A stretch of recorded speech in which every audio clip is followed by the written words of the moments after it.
Sì, ok. Ok. Sì, ok. Ah, ah.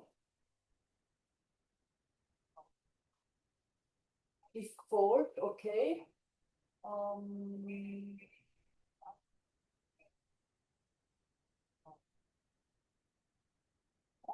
sì, mhm, infatti. Sì, 7391. Ok. Niente. Ah, un momento, succede qualcosa? Vediamo. Sì, adesso, infatti. Tu sei- Ma tu lo fai con quasi occhi chiusi.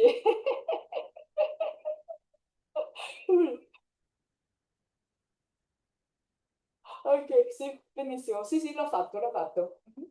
Bene, grazie, grazie Cecilia, ciao, ciao.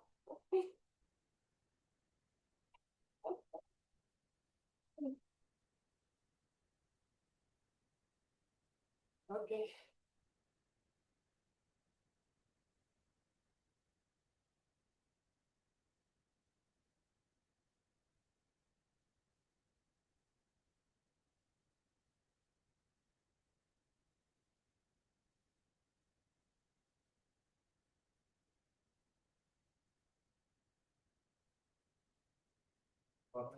Ciao, ciao, ciao, ciao.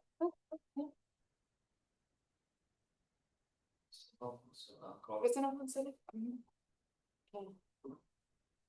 Sì.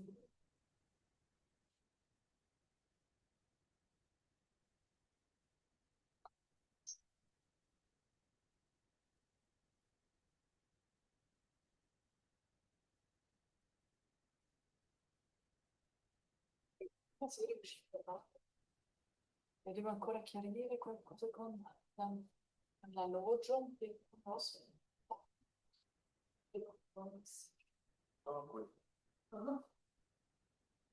ci vediamo. Forse due studenti parlano di angelo. Sì, Non c'è vedo. problema. No, no, no, per favore, non vedo. Ah, adesso Ok. sto facendo.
Oh, I'm Father Joseph. Nice to meet you. Okay. Yeah. Okay, very nice. Welcome. I'm sorry I haven't been here for the other 2 days, but teaching. So, no, it's been nice. Mind-blowing conference. Isn't it so original? Yes, it's nice. Well, really challenging. Yeah, it's Illich as a theological thinker, which of course he wouldn't. I mean, he is, but with the projecting himself as, he thinks, he takes faith so seriously that he thinks of it as history. Yes, no. So, and what the having the challenge is maybe in some sense, or, well, but one way or whether we know it or not. Whether we know it or not, that's the challenge. I'm a historical philosopher. So of course I'm struggling with another history at the same time. So that, Plato's history or history of you can see the great explanatory power which is given. Understanding these ideas. And I'm trying to figure out how he is using philosophical history like Plato and said that. Yeah, and it's something I'm interested in too. See themselves through. So no probably could imagine. Absolutely. So that's like my topic. I started. I wrote my report on Anderson's morals and hope. So I'm going to put that. So from a very philosophical, maybe even analytical philosophical perspective. So philosophical action, reasons for acting. What was Father Joseph Hudson? Joseph Hudson. I'm a professor here. I teach here spiritual theology. I'm still finishing up my doctorate at the angelical. And where are you from? Originally I'm from Chicago, but my monastery is in Oklahoma, also the center of Yes, so I did my PhD back in 2005 in Uppsala, and I my supervisor was Uppsala, was a day coordinator, so it was interesting to back in day coordinator. So he had started reading like for like a decade or so, reading Francis and stuff, and so answer was somehow important. So I started looking at the answer, but then I go back to Augustine, Plato, and Augustine. That's what I do. Given something similar, if you teach in a special program to allow those to complete their PhD in philosophy, I think I have a master's in philosophy, so probably something, so I'm sure. Philosophy of action, so interesting. It's so that's what I've been doing for a long time, and then I did the postdoc at UCLA. John the I've been one more research, also more into like the deeper background to early modern philosophy. But I will first move backwards. Nice to be right. More than say yes, Father Joseph. My invitation is to give some such of introducing the title of this. But it's a so I wanted to call this for teaching. That's the view from the Museo Nazionale itself. Yes. What is the monthly Capo di Monte, yes. And also it can be the theologist of the other software. Yes, you still flowers. Animal of habit. That's it. Praise myself.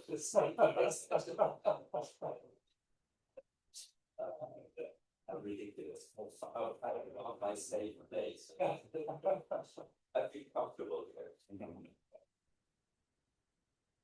Good morning. Good morning. Fine. I'm introduced to the presenters. Oh, that's much easier. It's much easier. Well, it depends on the presenter. Yeah, because let's say, the same call time for example, the job, it's like hunting cats. You must keep them in the time frame. Yes. Nobody does, so just to do with that.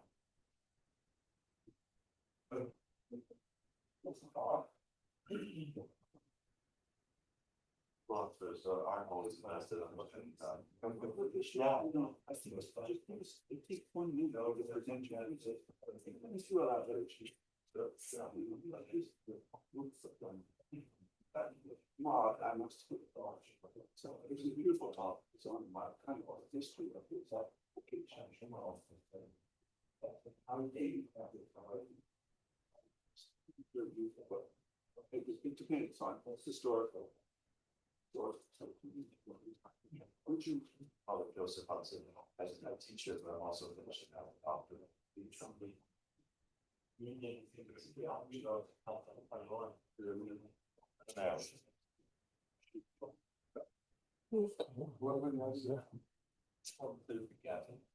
it's actually not a sister house, it's a lot.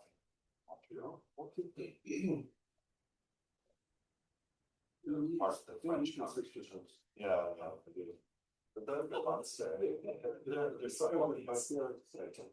are they? Oh, why this is an English Canadian version. Of the French thing.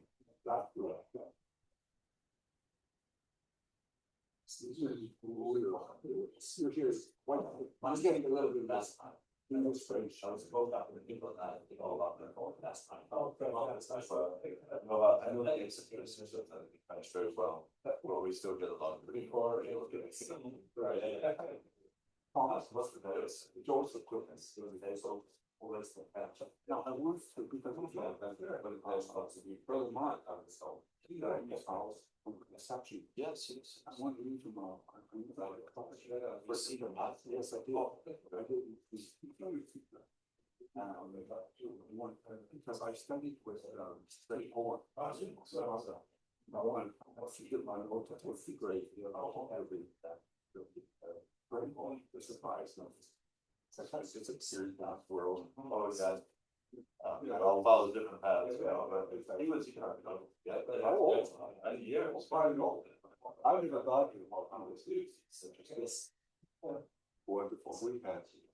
I was finishing my master's, and he was on course for I think Congress results, and we were studying the second term, some of course, all this type of on. Same person, so it's a small class, but I was so much part of this. So we were in class a couple of times. You have to pay yourself. We were invited to get something like studies project.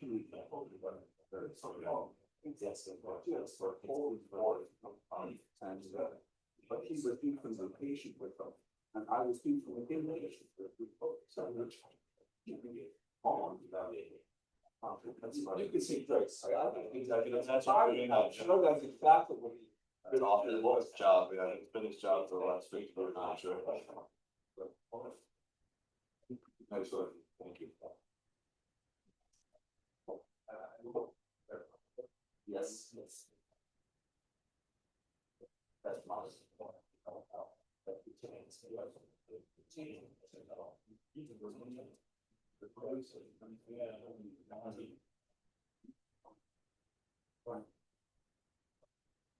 We're not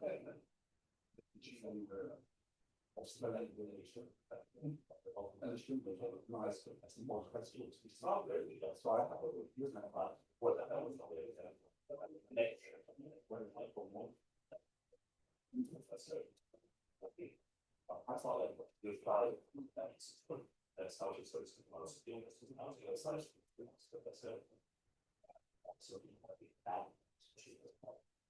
that's not very especially studying very good studies.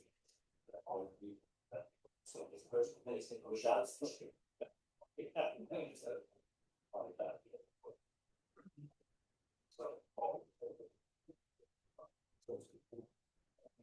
Research yeah, so that's like I realized Ho scritto alla responsabile.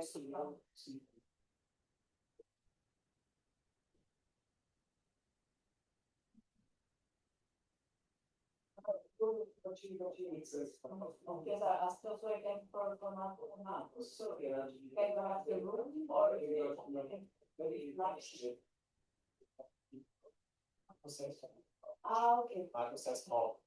Yeah, you asked somebody. Okay, Yeah. good.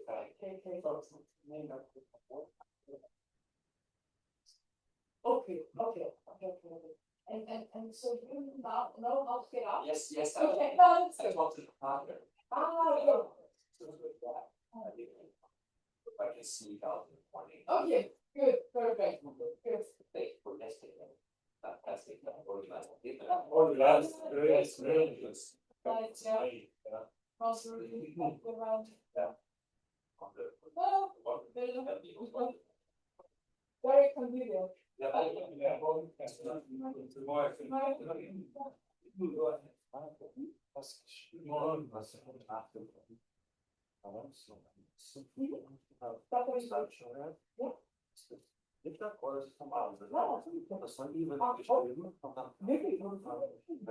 Oh yeah, also Job, sorry. Ja. So, eins können wir dann dazu getan. Ja, also die Frage. Sind nur gut, was? Gut.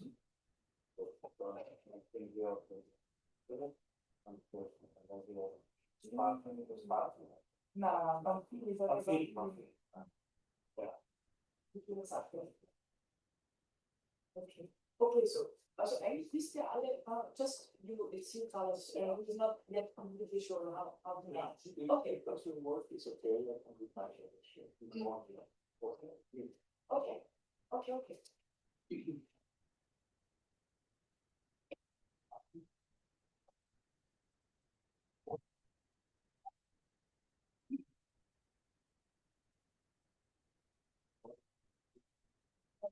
Exactly. Gute Wahl.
Andando.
Good morning to our third and last day or last morning of our beautiful conference. I hope you feel fine, and I'm sure that Gemma will arrive within the next few minutes, but I think we should start now. I'm very happy to greet or to have with us Father Joseph Hudson, who is living here in Sant'Anselmo and who is teaching the theology of spirituality here in Sant'Anselmo and is finishing at the moment his doctorate at the Angelicum. He is so kind as to do the moderation for us this morning, and so I'm really grateful to have again somebody here from Sant'Anselmo with us for this occasion. Well, there is not so much to say organizational. Maybe we will now start with the presentation by Martin Kirschner and by Carlos Mendoza, and then which will last a little bit longer because they're doing it together, and therefore they will have more time for their inputs than the single presentations.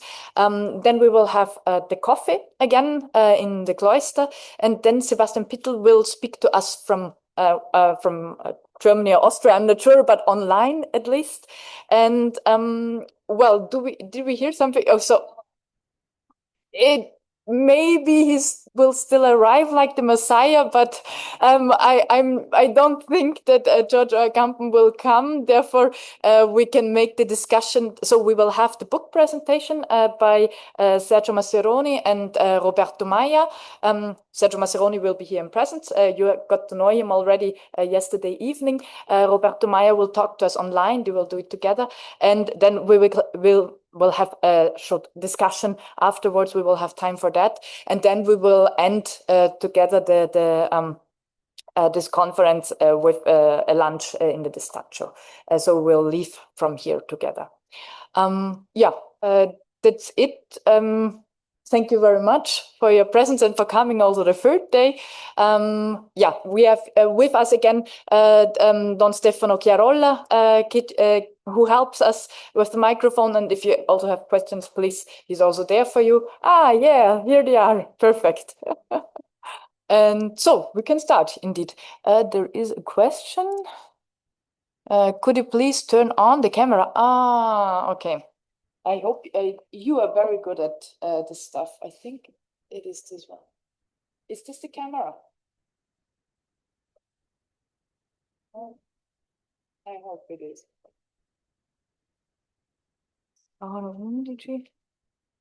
Thank you that you told us. We didn't notice. You are moving. That's the point. Because it didn't do anything at the moment. I will call Sosito, as always. Because it is this. Okay, and maybe you will start with the presentation, and I will program.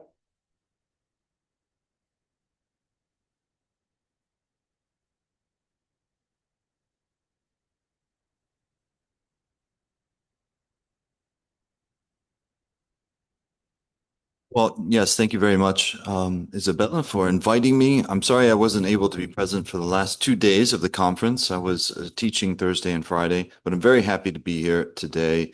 And it's a very exciting conference. I think a very interesting thinker, and we have some wonderful guest speakers as well. So this morning, it's my pleasure to introduce Martin Kirschner.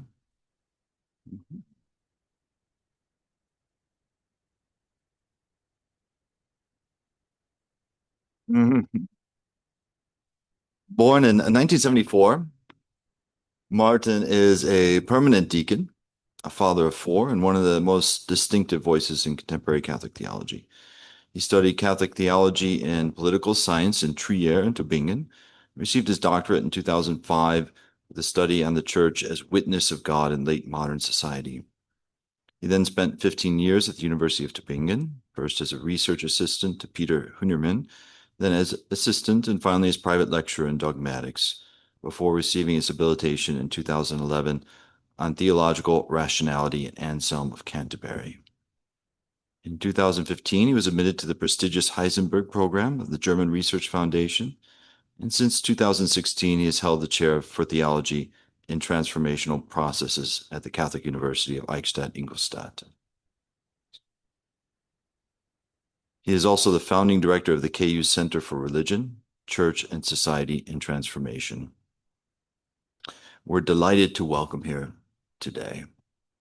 And since you'll be presenting together, perhaps I'll just introduce also Professor Carlos Mendoza. I hope you're not embarrassed by the photo.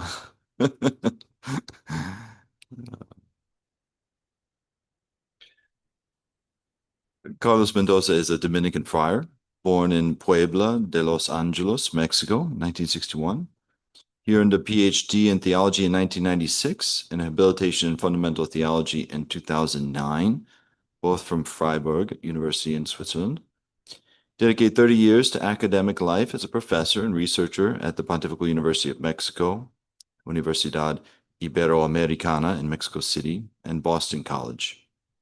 He was a member of the board of directors of Concilium, International Journal of Theology, from 2019 to 2023, and on the editorial board from 2015 to 2023.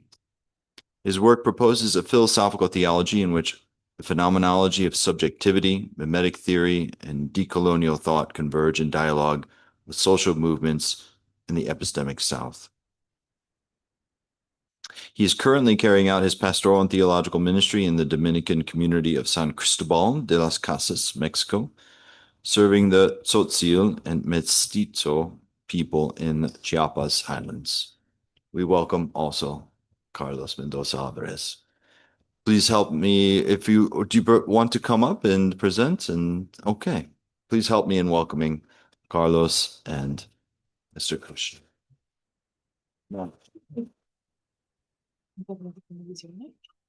Interrompi condivisione. Adesso prima proviamo il video se ci sono delle... Ok, ma ok, poi condividiamo lo schermo con la presentazione del dopo.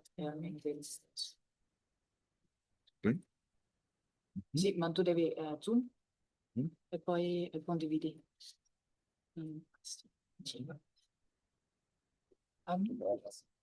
You can either or you use this, or you can also. I think it's better this. Okay. Yeah. And maybe we get big or presentazione. Buongiorno, buenos dias, good morning. Good morning. Thank you so much, Professor Bruckner and Professor Martin Kirchner for inviting me to be part of this conference. I'm very excited because Ivan Illich has been part of my background life for many, many decades, I would say, particularly following the Cuernavaca group, where Ivan Illich was one of the sources, not the only one, but one of the most important sources. So thank you so much for this invitation to organizers. Also from Sweden, and then the Bernardins, aussi, and also Eichstätt University, all the organizers here in Sant'Anselmo. Just a brief consideration before starting the presentation.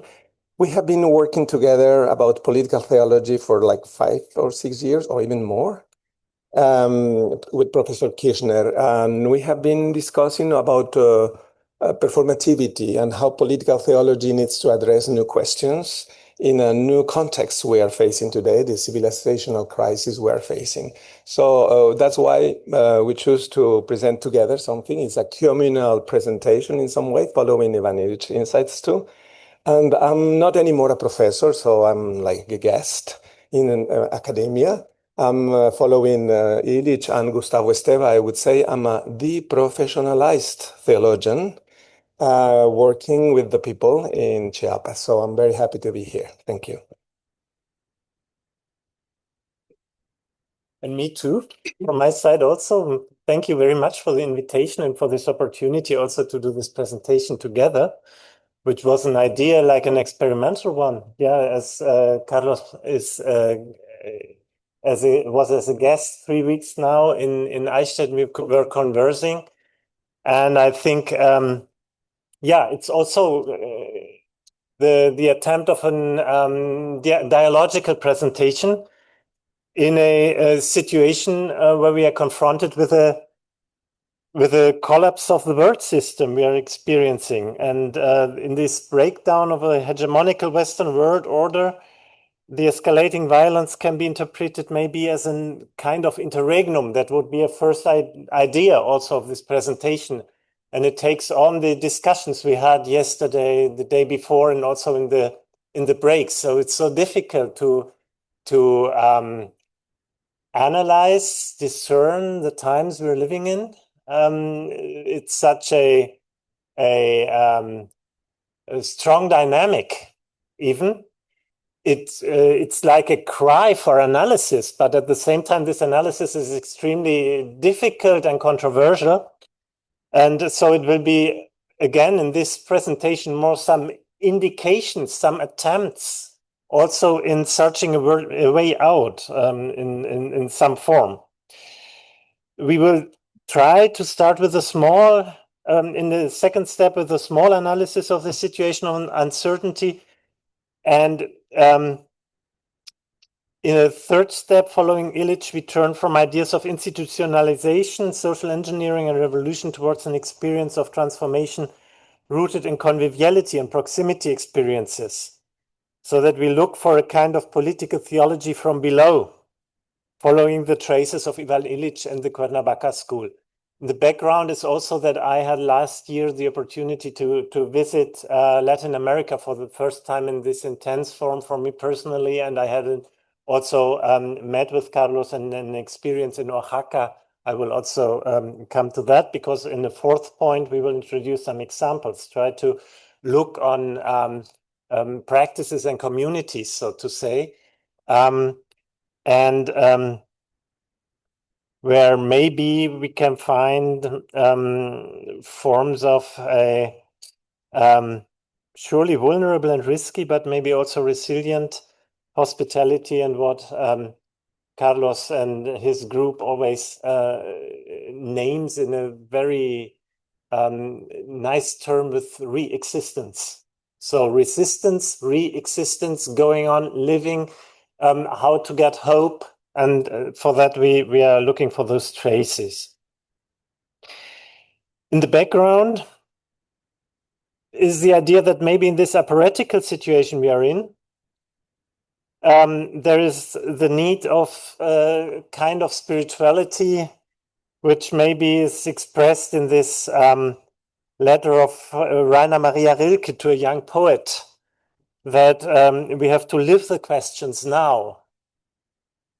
We have no answers often, but maybe living the questions and even loving them, we can live into the answer, or the answer can transform us. So that's the idea in the background.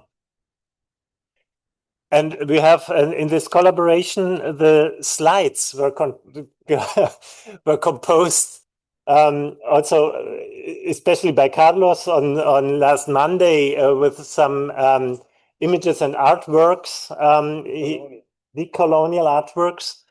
And on the other hand, we have put a lot of text in this on the slides. You don't have to read it. You just can choose whether to listen or to read or to contemplate the image. So I'll start with the first point.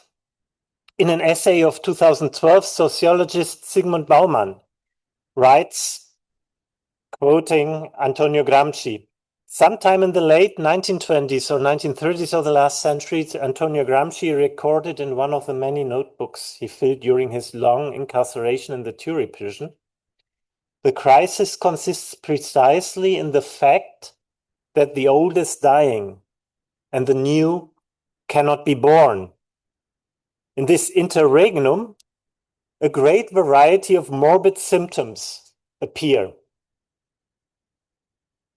What Gramsci articulated in the face of the rising fascism of the interwar years, and what Bauman wrote following the 27-28 financial crisis in the face of the increasingly apparent decline of Western hegemony, is even more evident today, maybe, during Donald Trump's second term, given the escalating wars and the flagrant breaches of international law by the US and Israel, with support from most Western governments. One order is coming to an end, a new one cannot yet emerge, and in this in-between, humanity is haunted by monsters and symptoms of a morbid nihilism that calls life on the planet into question. There would be the need to analyze this. What happened that we are there where we are? And at the same time, it's an effort almost too big to manage and to go into that. So it won't be possible here, but at least my thesis would be that we are living like the end of an era. The end of an era of Western hegemony and colonial modernity, which is reaching its end, not only in moral and cultural terms, but also in terms of power politics, economics, and socio-ecology. Yet, rather than giving birth to a new world, this end threatens to spawn all manner of morbid specters, as a ruling class whose entanglement in moral and political abysses has been exposed by the Epstein files, drags the world into the abyss in the face of the fragility of its rule. However,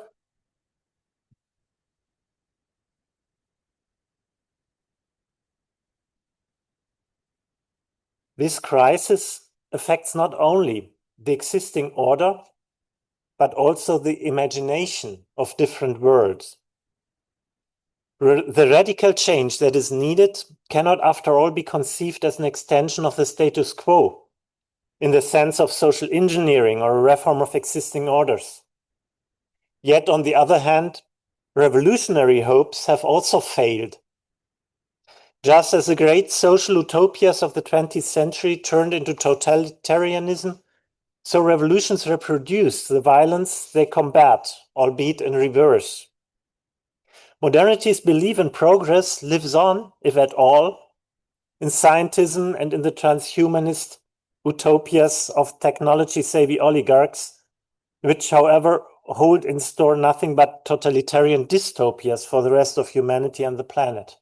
We discussed that also yesterday, and it was also like a feeling in the ambiente in our discussions. We are confronted with that, and we didn't even mention that it is turning into a kind of necropower, of controlling by murdering, by genocide, by ecocide, as we are living in, experiencing it in Gaza and in southern Lebanon and in Iran, and in it is extremely difficult to discuss that even, especially in Germany, but also I have the impression in Italy in that point is much more public discussion also. Yeah. Following the end of utopias and after neoliberal politics of no alternative have led to ever-escalating crisis in governance under a permanent state of exception, which would be a good tool for analysis in that context of developed by Georgia Agamben, political hope, a sense of possibility, and the belief that a better future can be shaped are in danger of giving way to resignation, a politics of fear, and that globalization of indifference against which Pope Francis warned us as early as his first visit to Lampedusa. So following Ivan Illich's insights as a theologian, to counter the dangers of resignation and apathy, what is needed is an experience of the political rooted in the incarnation experience, and of the world's capacity for change, one that is rooted from below, in human encounters and in embodied communal life, and which is grounded in concrete action. Overcoming colonialism and achieving socio-ecological transformation cannot happen from above and through force, because that reproduces the violence, but only from within, from below, and from the margins. On the other hand, this seems powerless, as this title of the collections of essays of Ivan Illich, the powerless church, but not only the powerless church, but also powerless politics in a certain way. And I think especially this socio-ecological crisis is exactly that what is needed, a big transformation from within, which would need a kind of change of consciousness, also a conversion, an integral conversion, as the Amazons in it said, and bring into, give an impulse for radical change, but we have no experience how that can be managed. And I think that also the turn towards synodality is a form to try to create a laboratory, maybe, to live those questions and hopefully finding answers. In that sense,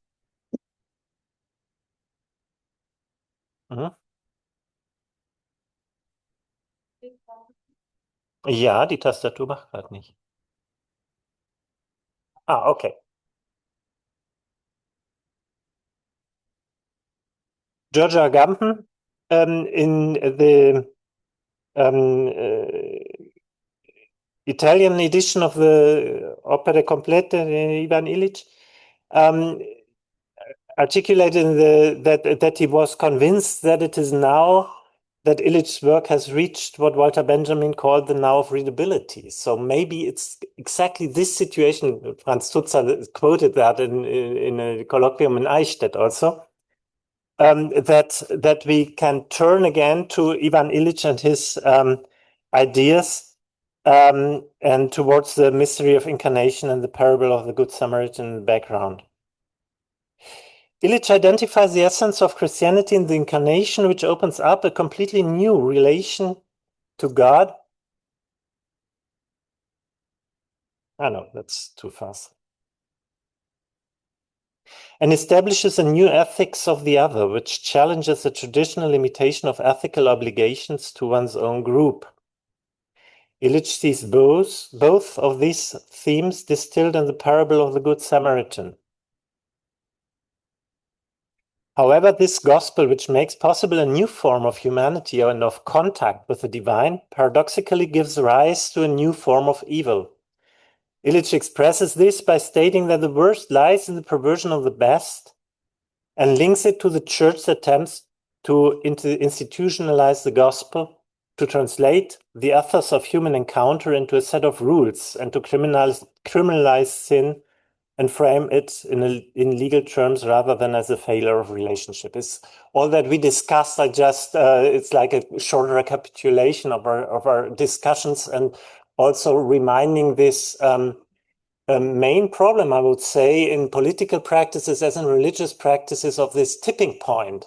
The tipping point of best intentions into worst results, where the question is what happens in this tipping point? And I think it has a lot to do with the question of the how something is performed, how something is practiced. And that was, from my point of view, in that sense, also a great introduction we had into the conference of Anna, which exactly pointed to that inner experience of those tipping points and corruptions.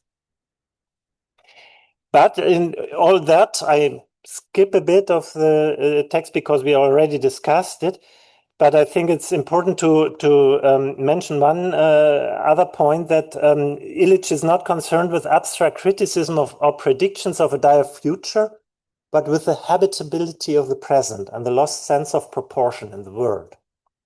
Regaining this requires accepting finitude and practicing a certain kind of asceticism in the face of the false promises of progress and growth, which create precisely those needs they can never fully satisfy. So that promising development, they create an awareness of underdevelopment.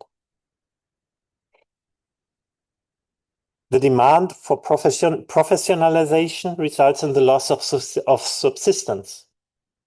The objectification of the body and illness in modern medicine alienates people from their bodies, creates pathologies, and robs them of the ability to care for each other and themselves, as well as of the awareness that suffering and dying are, in the most personal sense, part of their own lives and those of their community.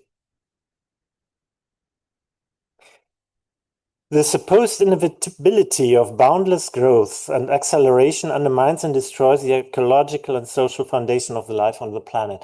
It would surely be interesting at that point also to go into a dialogue, for example, with Hartmut Rosa, who I think has very thoroughly worked out that this acceleration we are living in is not anymore an acceleration to achieve a better life, but an acceleration out of fear to lose the privilege we have. And I think that that atmosphere is very important to understand our times, and also to understand the rising of fascism in a certain sense, because fascism is born out of that fear. Carlos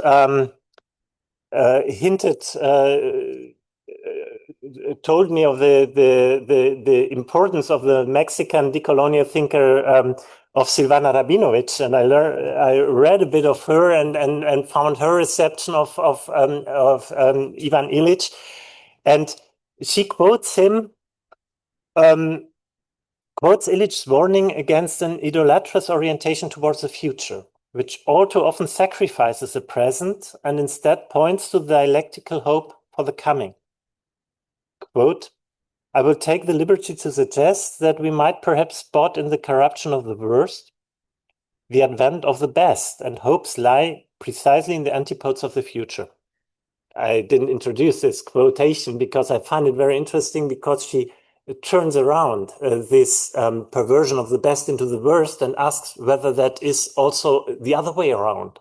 That in the experience of the worst, there might be emerged some new hope of the best, in the sense of this messianic turn. And that would, if a Gamben would come, I think that's the main point in his work. Also, this proximity between the messianic and the traumatic, and how the one and the other turn so that with Hölderlin in the worst there might or there sometimes has to come the worst to emerge the new hope.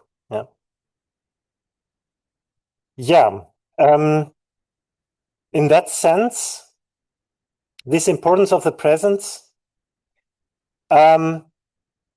is articulated by Illich also in those essays collected in the Powerless Church, where he links also the transmission of faith and the hope expressed in the kingdom to this concrete communal life in the here and now. Quote, and the kingdom is a social reality at a transcendental level. Hence, it cannot be communicated except by means of a communitarian and fraternal form of life. The transmission of faith is the result of testimony and not of conceptual teaching. It is a result of the fulfillment of the kingdom in the heart of the witness. It is a result of the fulfillment of the kingdom in the heart of the witness. Faith manifests ritually in the celebration of the mysteries of the kingdom, the symbols of its presence. And I say celebration, not affirmation or contemplation. Faith is only acquired in celebrating in the conviviality of a gratuitous act, as exemplified by a meal of bread and wine in which there is food, but a ritual food. I think that are very important remarks and very surprising remarks also in part, because talking of the political from celebration is a completely different logic also. And that I think with those mentions of the oath yesterday, it pointed also the oath and the witness and the memory are three practices, performances, I would say, which are deeply rooted in spirituality and faith, the living of faith, but at the same time are highly political. And that might be a point from which to approach the political.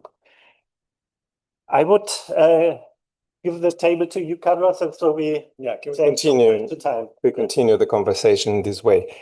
So since when we were discussing about the political theology in Europe 5 years ago in Eichstätt, my perspective was trying to introduce in European context what the decolonial thinkers in Latin America, Asia, and Africa have been discussing also about talking from below, from the shadows, from those places where life is in some way treated as a trash, right? I was mentioning that yesterday. So political theology from below, in some way, in this case, related to Ivan Illich, in my opinion, is related to Ivan Illich's understanding of reincarnation. Of course, before that, we need some other possibilities in order to understand the civilizational crisis we are facing today. Of course, the corruption of the West is one of the possibilities. Illich had an important discussion with Gustavo Esteva, a decolonial thinker in Mexico. Probably some of you know his works. He is the founder of this kind of network of Unitierras, which is the University of the Earth, or popular universities, where they're trying to de-schooling in some way formation for indigenous communities and so on. And Gustavo Esteva had a different perspective about what the crisis, civilizational crisis we're facing today. It was more a colonial approach, not rooted into the Christian perspective of theological one.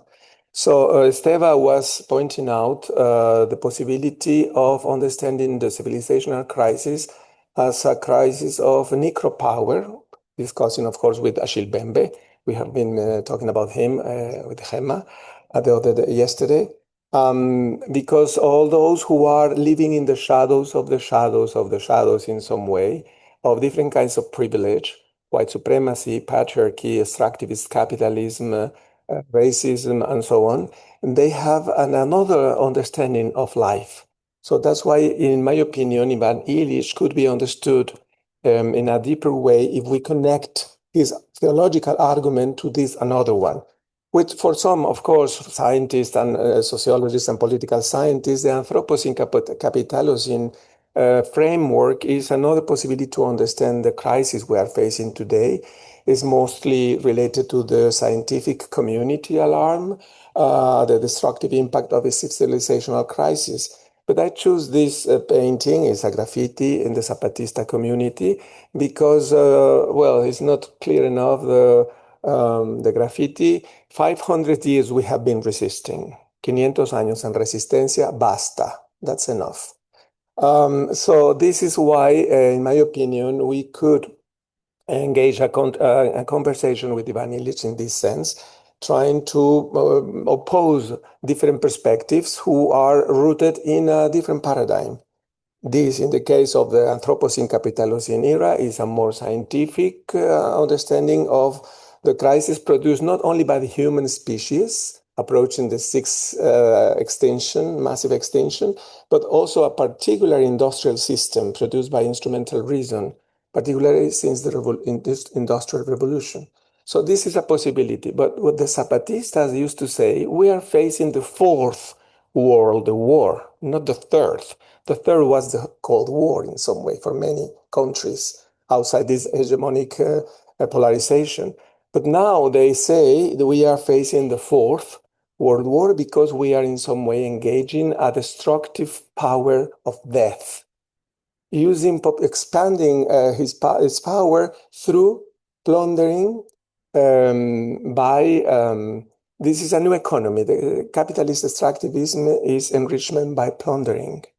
That's the logic. And the people who are not anymore available for that kind of industry, they are in some way used as trash. What is important now is, well, you were mentioning all this about Zygmunt Bauman. This is your part. But what I want to introduce here in the conversation with Martin is this political from below. And I'm using this expression coming from a young researcher in Mexico, Humberto Beck, who is one of the young generation members of this Illichian school, but he calls Cuernavaca school, because Illich was not the only one in the 60s, in the 70s, to be part of this renewal of thinking.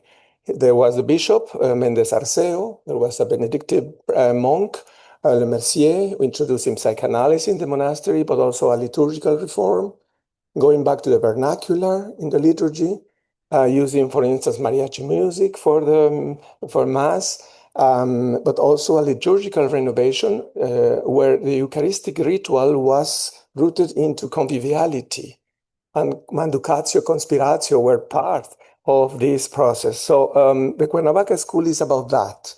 And in my opinion, we can understand better Illich insights if we connect, and that's what I'm trying to do in this presentation, Ivan Illich's voice to other voices. And this is a quotation that we know very well, all of us, is like the part of this conversation.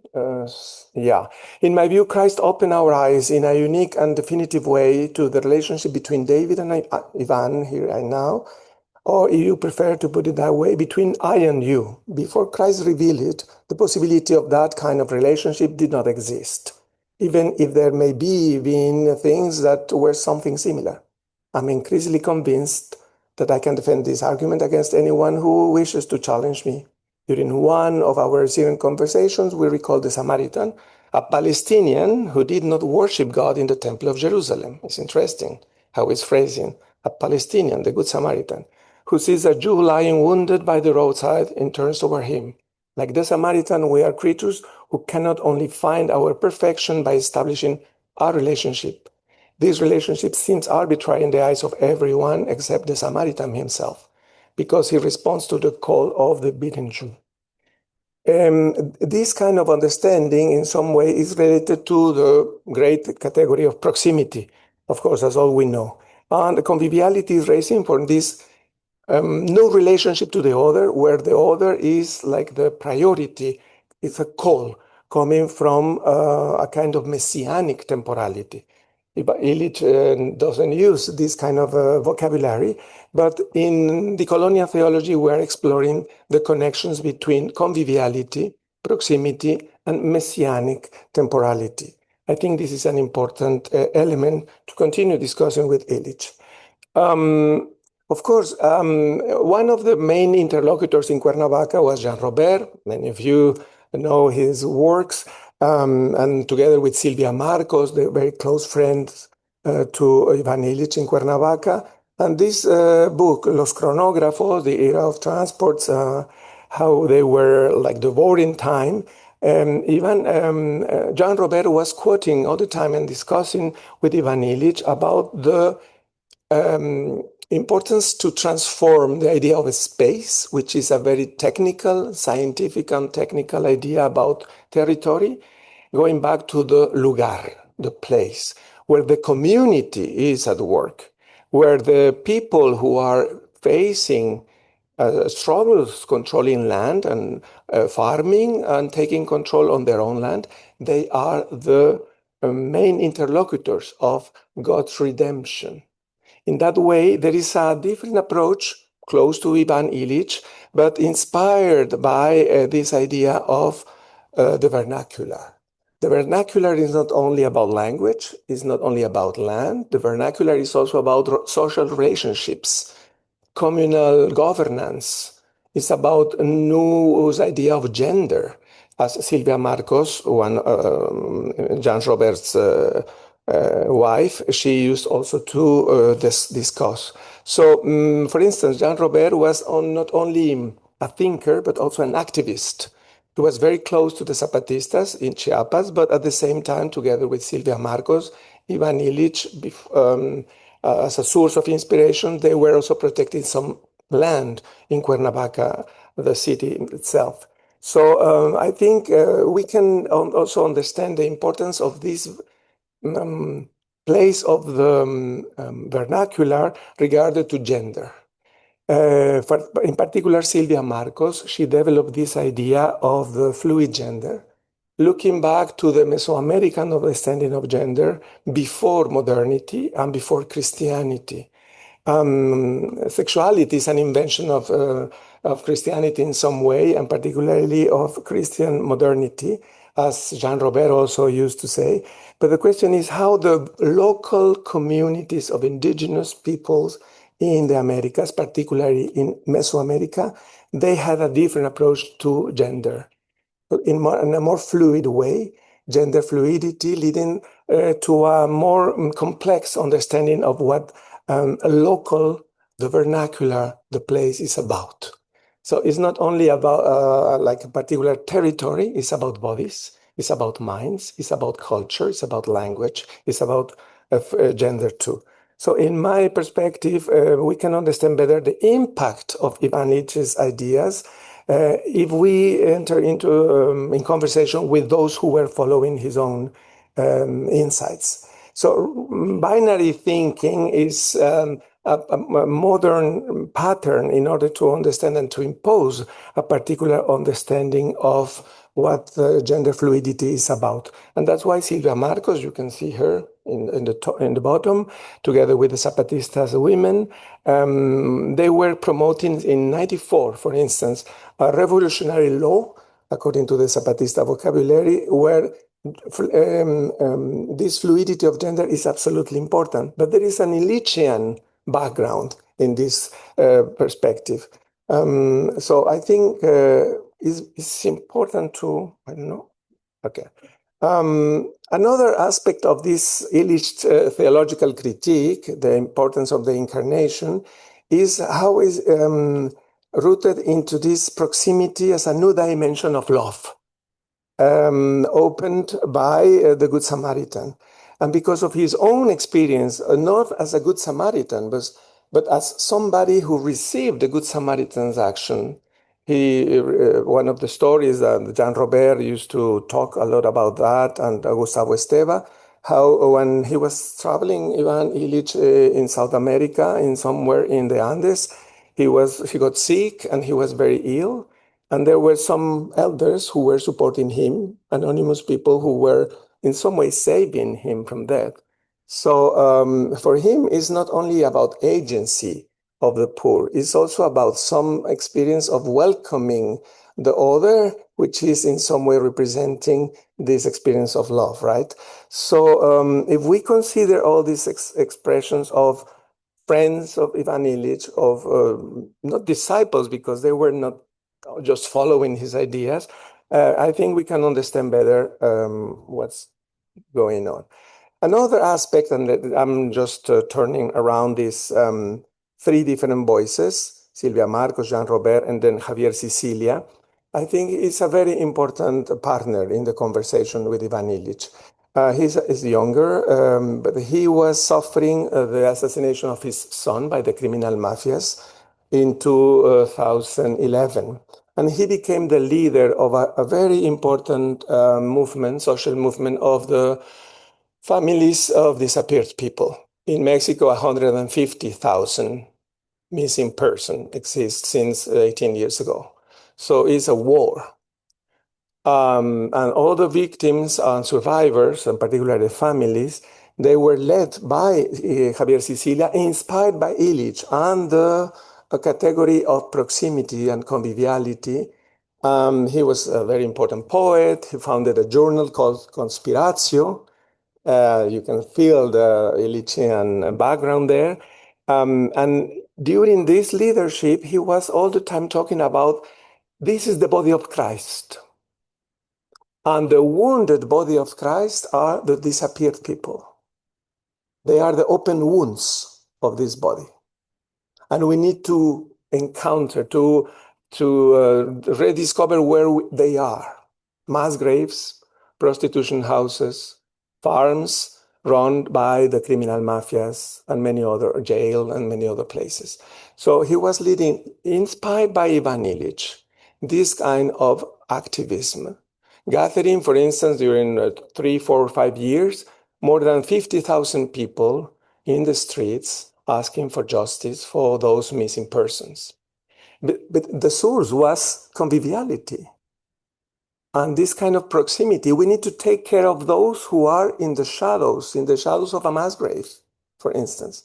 So that's why the body of the other, the subalterns who have been in some way ignored by the necro power, and we are introducing some other categories which are not related to Ivan Illich thinking, but they are deeply connected in the experience of, for instance, this great poet.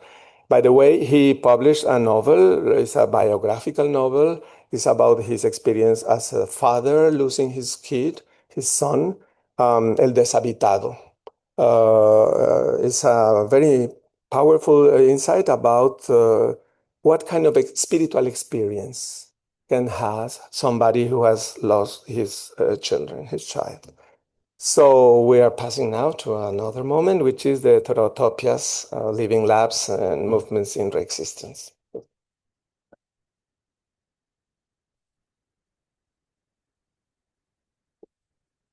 So I think I would just add two experiences to those you have already narrated, so that we have also we have time to discuss, because it's already quite late. So I would skip here those here.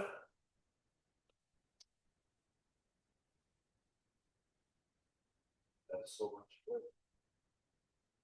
Yeah. Yeah, very powerful, right? Yeah.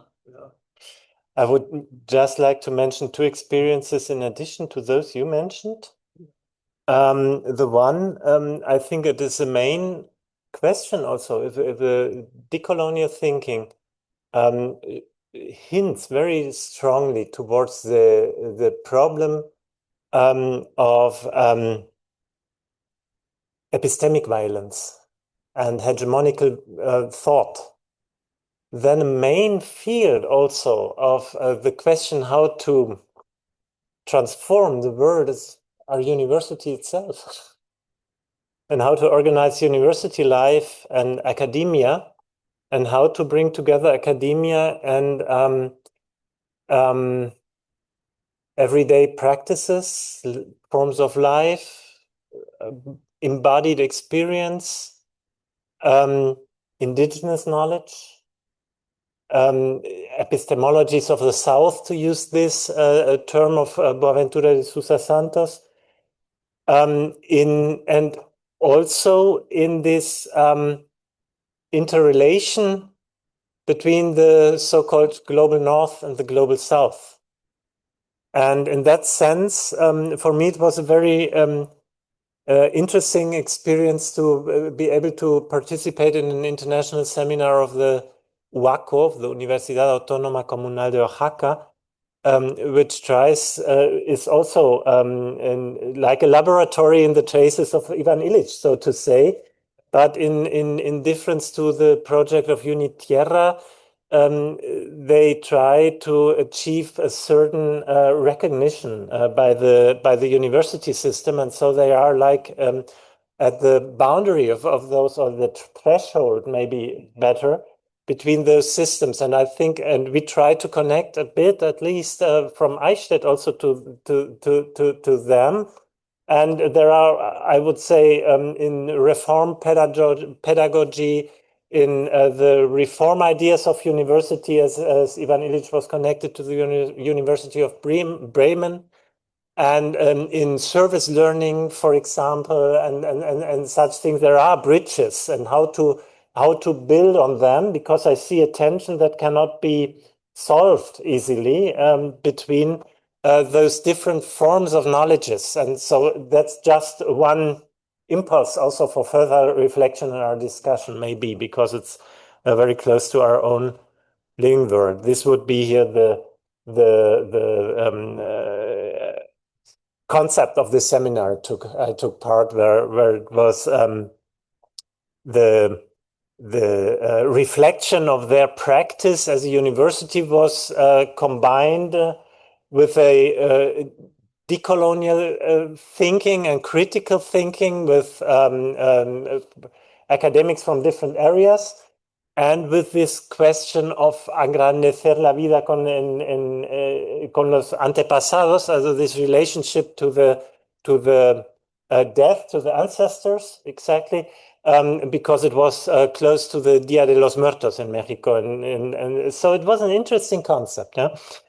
And one second experience I want to hint towards is a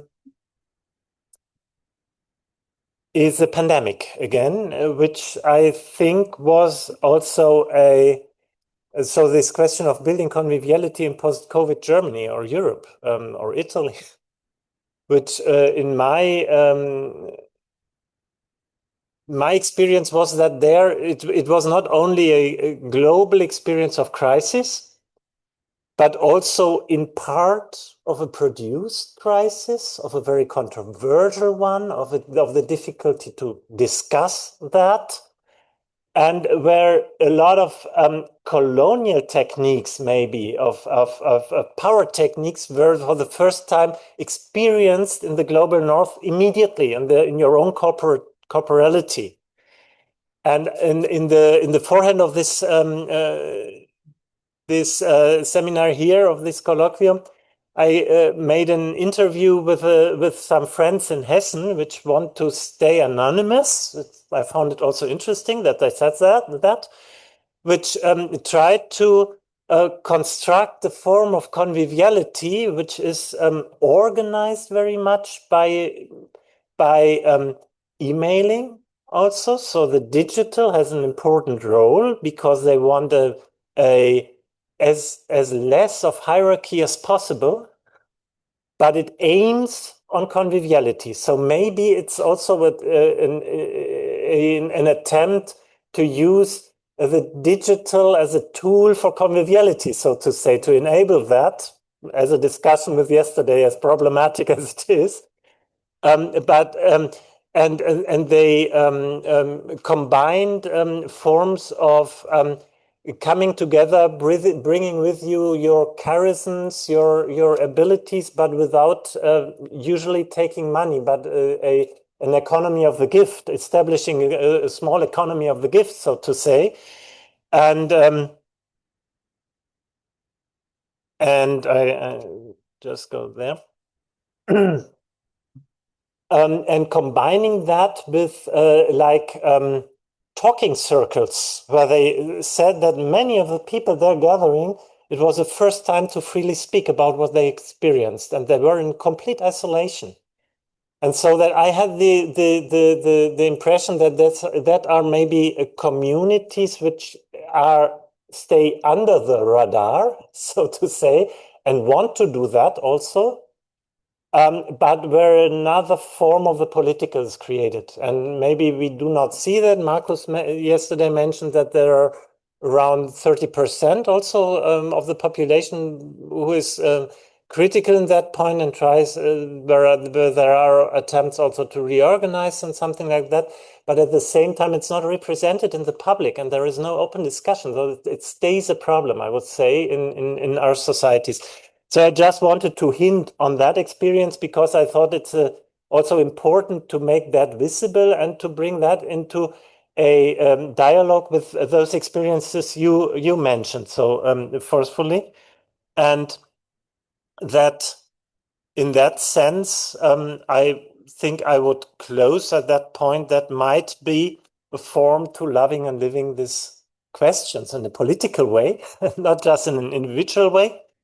I give you that quotation of Rainer Maria Rilke in his letter to a young poet, and now in the English translation. I want to beg you to be patient toward all that is unsolved on your heart and to try to love the questions themselves like locked rooms and like books that are written in a very foreign tongue. Do not now seek the answers which cannot be given you because you would not be able to live them. And the point is to live everything. Live the questions now. Perhaps you will then gradually, without noticing it, live along some distant day into the answer. And I think that it would be, there's not enough time, but it would be really interesting to link that quotation and experience to the experience of St. Paul in his letters and his understanding of hope and of the messianic and of the strength which resides in the weakness and the experience of the weakness and the folly of the cross and all of that. And for me, it's always a difficult thing because on a level of power, of politics, of institution, you talk about this powerlessness to generate hope and how to do that. I think that's also a main topic of political theology today from below. But yeah, but maybe we enter into dialogue and discussion now at that point. Okay. No, of course. Sorry. There are just some conclusions that we want to present about what we have been trying to do together. I like this painting. You know, Afro-Brazilian art is very powerful. Brazil, the great culture. Well, she's looking across the window, standing up.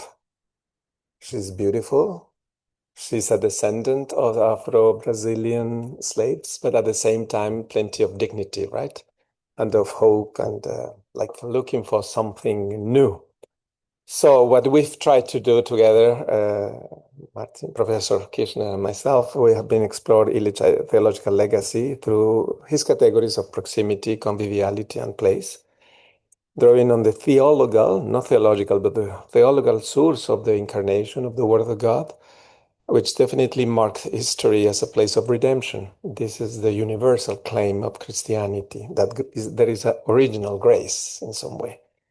Through the colonial experience of resistances, aspiring mutual accompaniment and critical thinking, emerge from them as a process of autonomy for bodies, territories in Europe, in Latin America, in Germany, in other places in the Americas. We have tried to show the relevance of Illich thought, together with his friends. The context of civilizational crisis we are experiencing today on a global scale makes us extremely vulnerable, all of us, to systemic violence. It's the era of the systems, right? While simultaneously calling us to return to the quintessence of the incarnation as a path of proximity that redeems all of us. So thank you, and then the most important, engage a nice conversation. Thank you. That's it.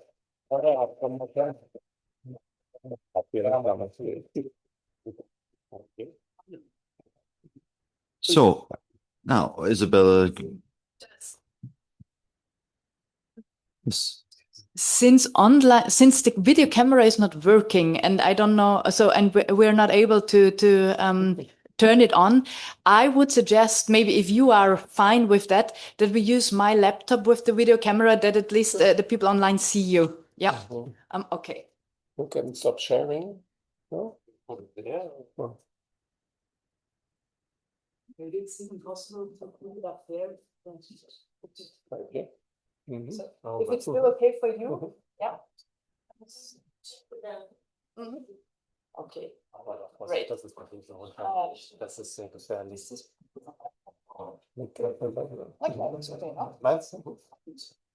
Okay. Okay. So we've found a solution for our video problem. We need to activate the audio. No, we keep the audio here. Okay, good. So it's okay. In this way, they can fit now. Yeah. Okay. Great. Okay, great. So Stefano can help with the microphone for people in presence. You can also add things to the chat, and we can read your questions, or you can appear also online. And we'll look to questions first. If there are no questions, I can start asking questions. But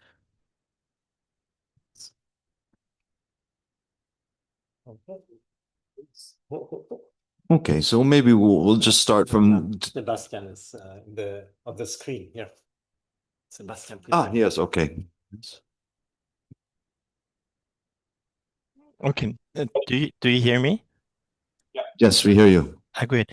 Well, thank you very much, Carlos and Martin, for this very rich and beautiful presentation. I very much enjoyed that, and I'm sorry that I cannot be in the room. It's very, very strange to participate in a conference on Illich online, but still I felt that I could connect also bodily somehow to your presentation.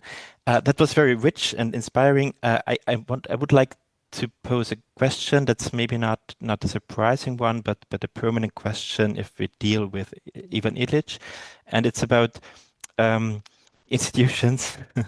And the question, I mean, this idea of connecting these different epistemologies from different contexts, networking, creating networks of proximity, that is very powerful.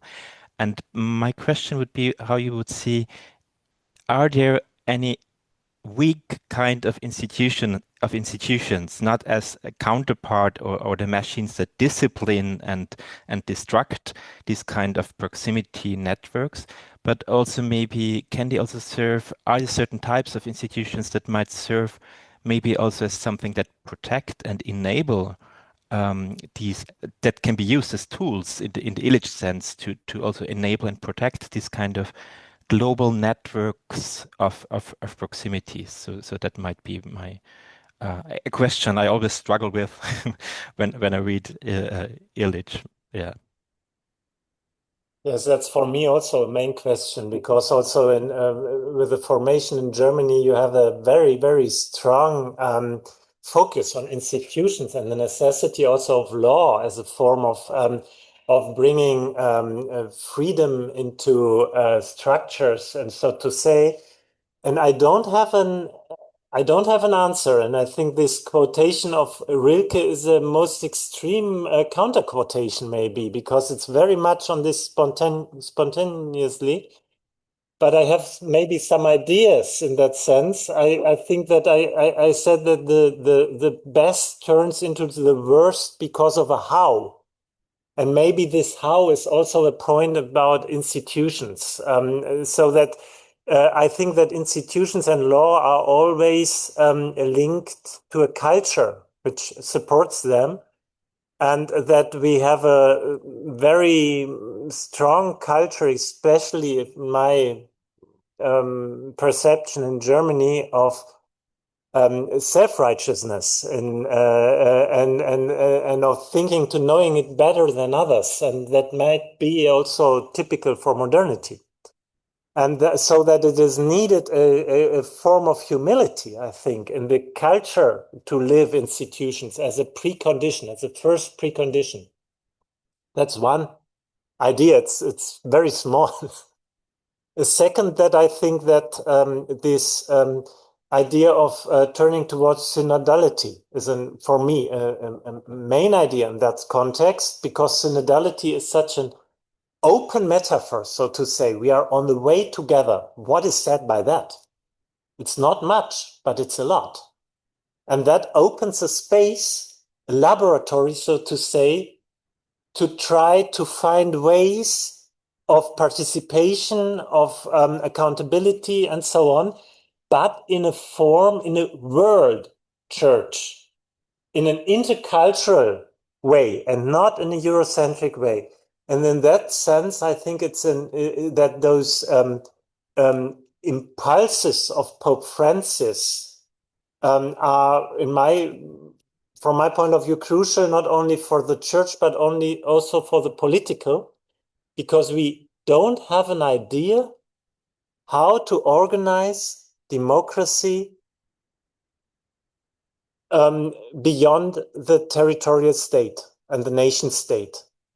And the idea of the United Nations is collapsing at the moment. And it was, I think, the best we had. And at the moment, we have a kind of a transnational global oligarchy, which is imposing their technocratic rule over the people. It was very, I was very aware to mention the Epstein files, because I think what we had in the Catholic Church with the abuse crisis is now on a larger scale on the political stage with the Epstein files, and it's not worked out. It's not even discussed. If I may add something, I think, thank you, Justin, for this question. Connecting epistemologies, I think, is a great framework, a good way to phrasing what we are trying to do. In my experience, decolonizing university is a priority. I've been involved as like a dean of humanities at the Iberoamericana University in Mexico City, a Jesuit university. Dominicans working with Jesuits, okay. For 5 years with an extraordinary person, the president, David Fernandez, a Jesuit, and he proposed the university, which is a very like elite university, to decolonize the curriculum. What it means, starting by that, right? Including not only for instance, in every field, the traditional and classic sources, but also local sources of engineering, philosophy, business, or whatever discipline we were talking about. Of course, there was a lot of resistance of particularly scholars and students, the faculty also, and some administrators and the owners of the university, because they said we have a particular trade, right? We're involved in education as a business, so we need income. But at the same time, they wanted to explore the possibility of decolonizing the curriculum. And of course, Boaventura Sousa Santos did it in many countries in Africa, in Brazil, for instance, also some popular universities where the scholars were, of course, experts in their field, but at the same time, the local people who are experts also in their different fields. Or people resisting different kinds of violence, women facing patriarchy, for instance, or First Nations, and so on. So I think this is a particular challenge for universities. We need to decolonize our minds, but also the curriculum. Thank you. Yeah, there are some other questions, I guess. Thank you. Thank you very much for the inspiring presentation. I'm posing a question that I honestly do not expect an answer, but maybe a reflection together. One of the key sentences that strike.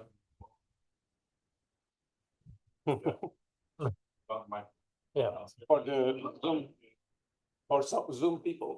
For the Zoom people, yeah, that's true.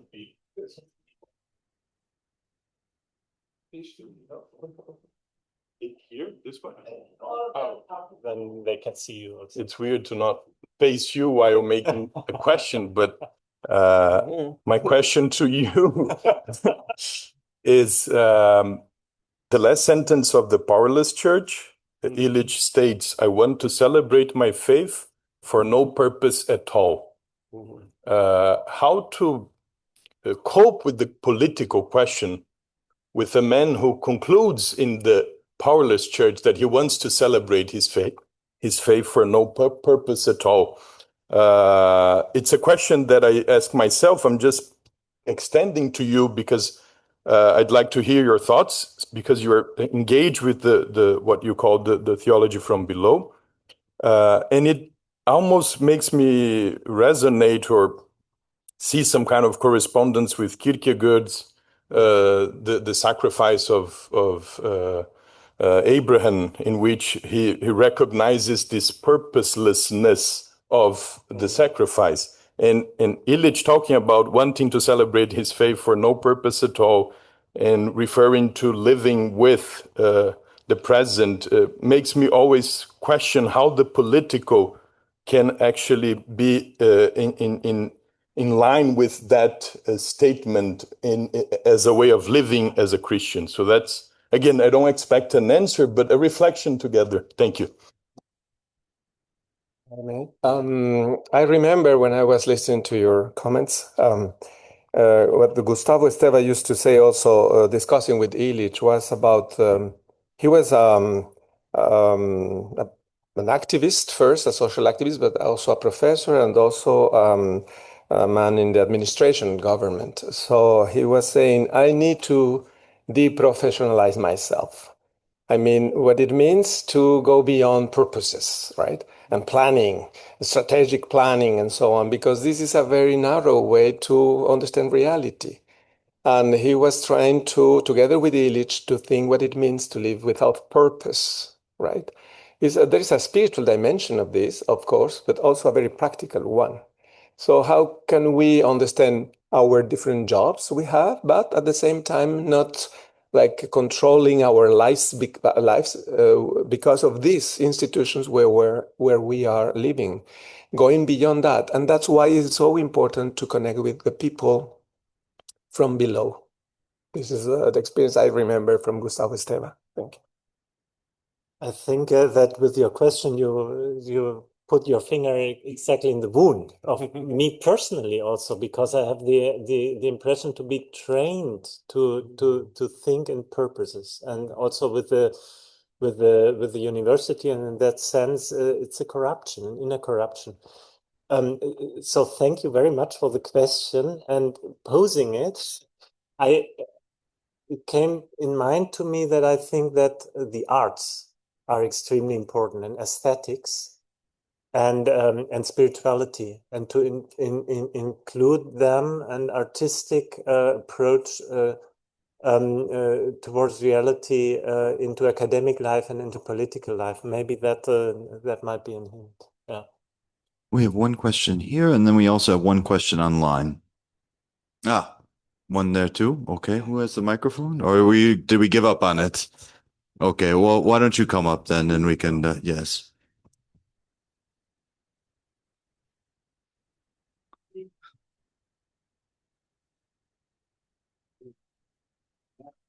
Just two ideas to continue the discussion.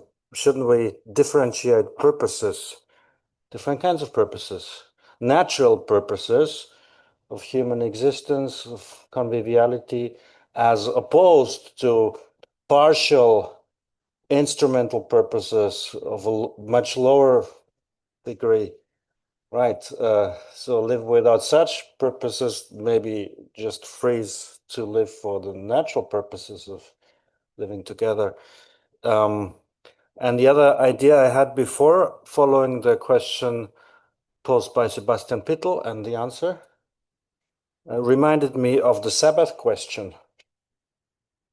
The Sabbath was an institution to safeguard spiritual and communal life, to free it from these purposes, these smaller purposes in the realm of necessity, of taking care of getting food and everything we need. And this institution had turned to an instrument of suppression of life. And Jesus, in his with his capacity to express deep truth with just one sentence, one of the things I admire in Jesus, just one sentence is enough, said, well, does the Sabbath exist for the sake of the people or the other way around? So this was just a reflection of how we can make it short, this topic of the question posed by Sebastian. And yeah, maybe you comment on that. Thank you.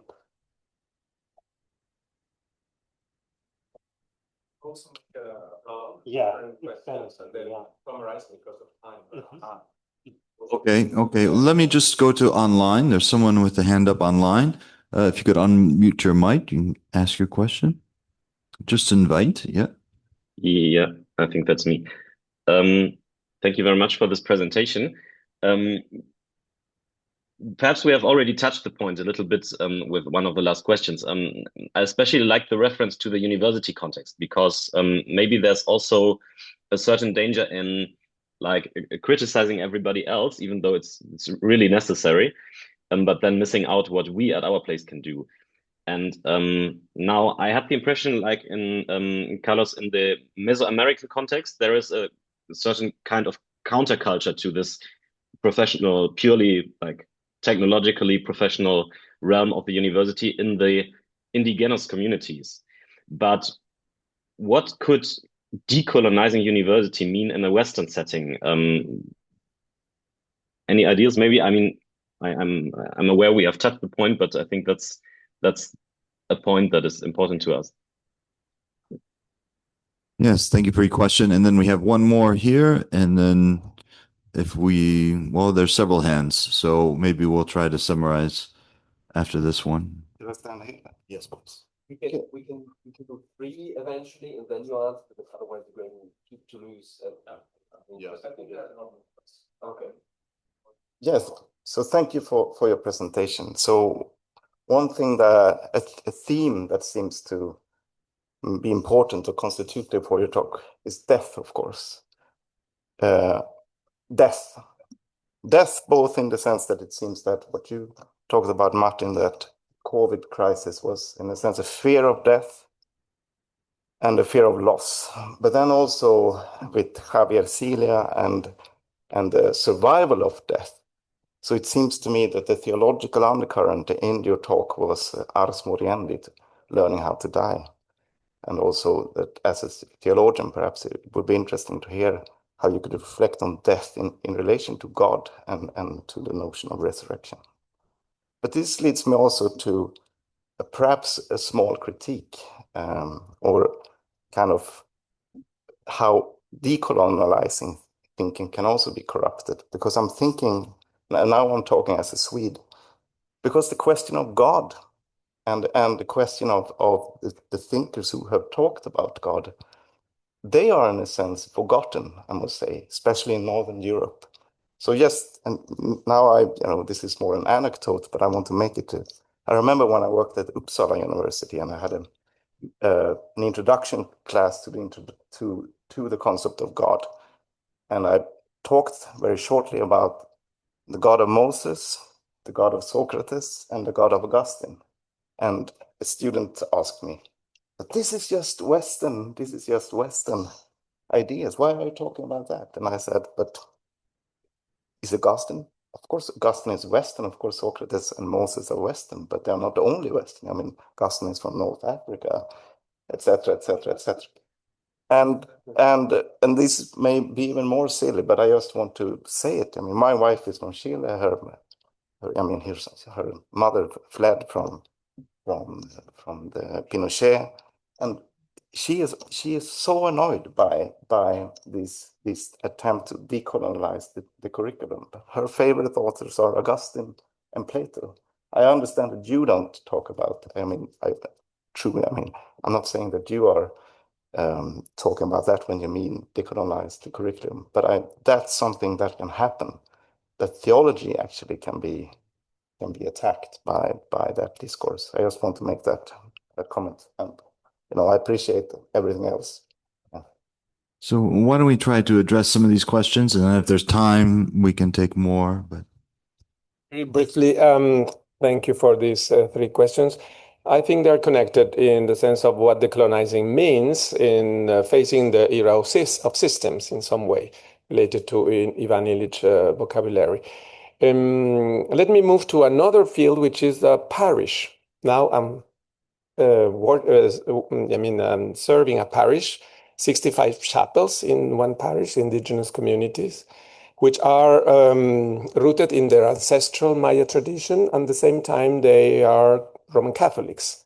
So the question is, how can we decolonize a parish?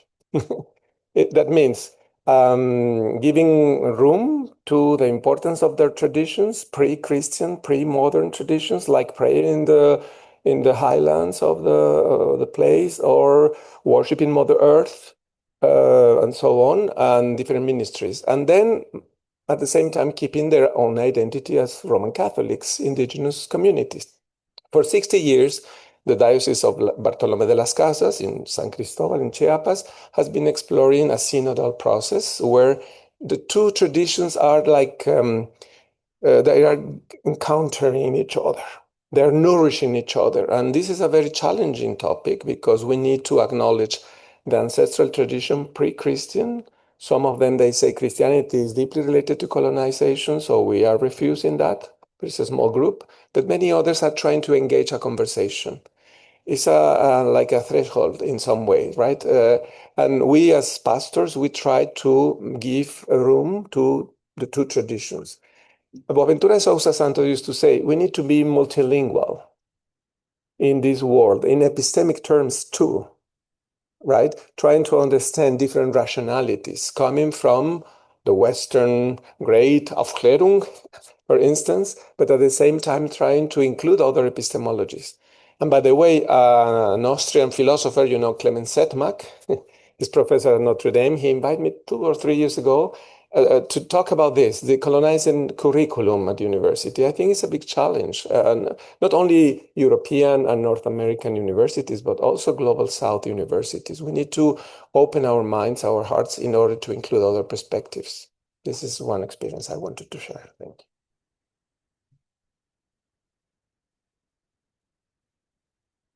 Thank you very much for the question, because I have the impression with this Corruptio, optimi, quae, pessima, that it is very present also in these decolonial and post-colonial discourses at the moment when you identify with them.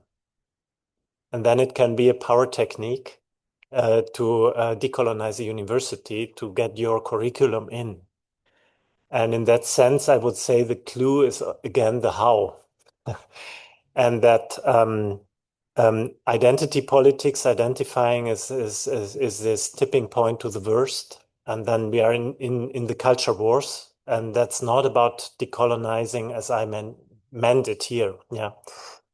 And in the background, I think there are very, very, very strong theological concepts. What you said, the question of death and afterlife and fear of death, which would lead to St. Paul.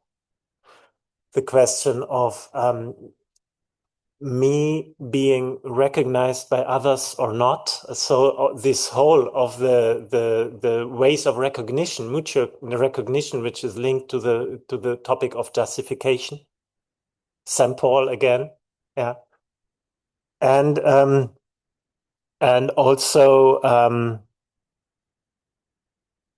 yeah, also this term of identity, yeah, because the key of a faithful identity is the eccentric, yeah, to be not the master of yourself, yeah, but a related being. So it's very deeply connected with the core, I would say, of Christian spirituality. And coming back to the Sabbath question of Justine, I think that's really crucial. And of Marcus, sorry. And that my experience is that is a kind of disability in Germany, as at least, to celebrate and to have common feasts. There are, of course, remnants of that, but compared to Mexico, for example. And I would say that the key point is the question of time and the concept of time and the rhythm of time and how we live time. And that is closely linked to this question of the how. That would be now the link into a more theoretical discussion, maybe. Of course, also the relation of time and space, always, and place, which we discussed here already. Well, thank you. Should we take a break, or do you want to take a few more questions? Mm.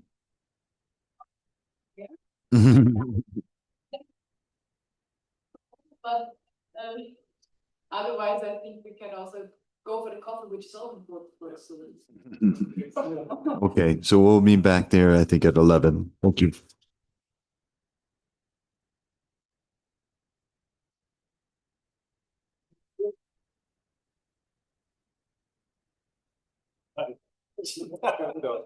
Thank you, very brave. Thank you, the moderator. Oh, thank you. So discreet and efficient. Creative way to present it.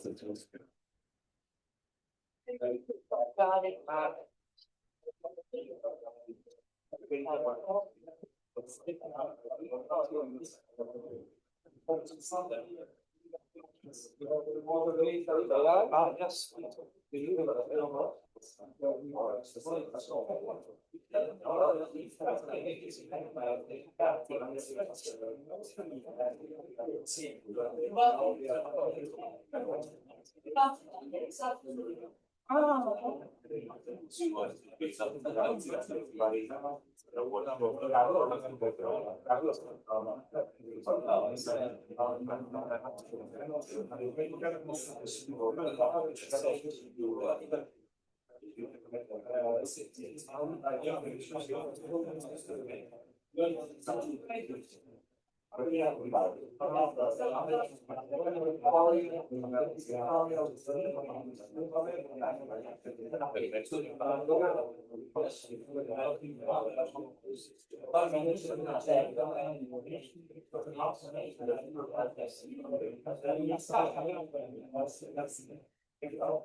Which I understand that they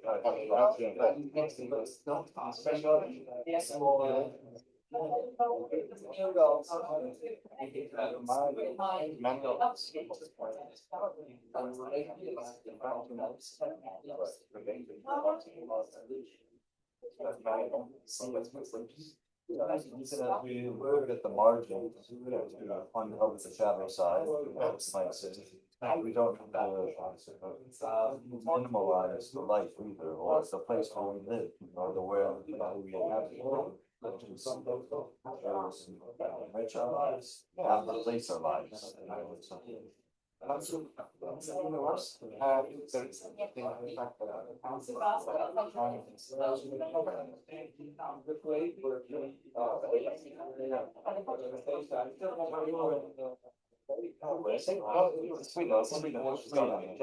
So I work at the new one, which is so it's a small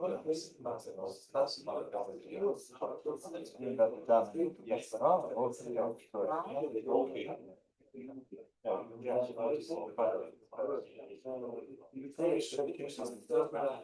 what are you doing?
Che poi ho detto al Corruptio, perché abbiamo fatto questa lista di 10 romanzi,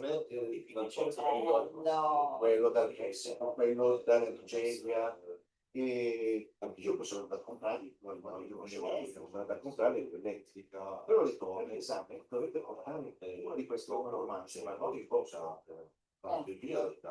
C'erano messicani che leggevano i romanzi delle non si incontrare i vietnamiti o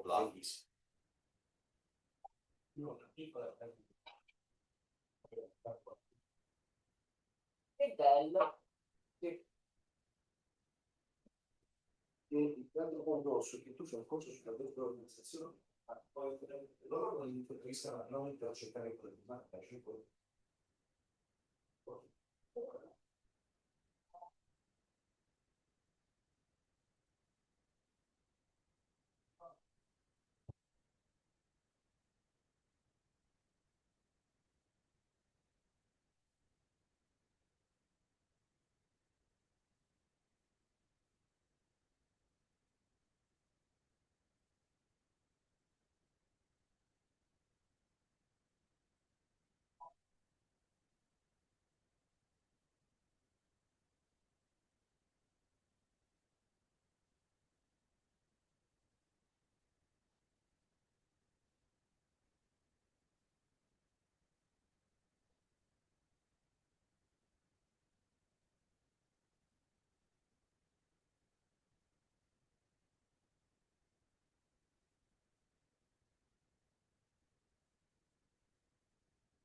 Sono riuscita a farlo. Perché? E come? Perché c'è questo che si chiama ND1. Quindi dopo si deve andare qua e scegliere la camera. Ah, ok. Però adesso si vede. Ok, benissimo. Una cosa meno. Ok. Ma perché non è così fin dall'inizio? Adesso non capisco Perché ieri ha funzionato. Ieri era... Ok. Adesso si vede. Sì.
Hallo Isabella.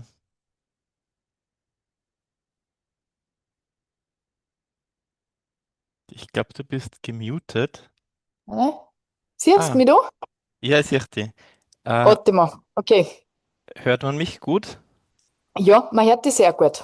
Sehr gut. Warte, Und jetzt tue ich nur mal ganz kurz vielleicht die Registrazione da dazwischen anschalten. Un attimino. Metti in pausa la registrazione. Esatto. E poi condividi. E questa è la tua. Ah. Ok. Benissimo. Okay. E- Good. Ok.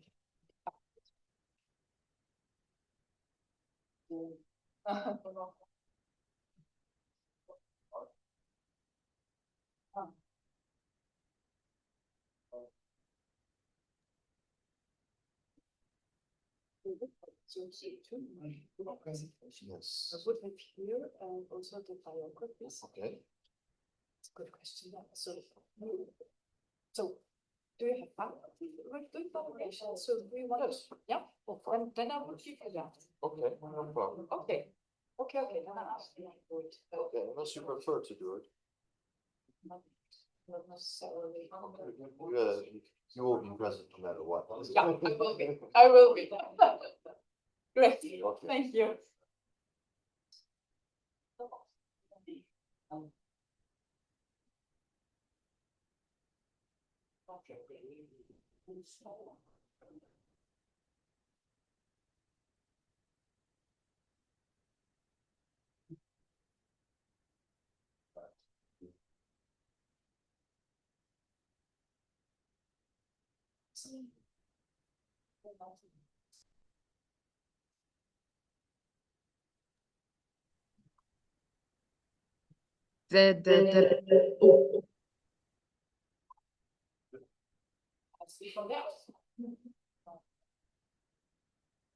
We still have to wait a little bit until the people have returned, since it's already the third day and they are a little bit slower than yesterday. the coffee breaks get longer the longer the conference takes place. No? Yeah. Yeah.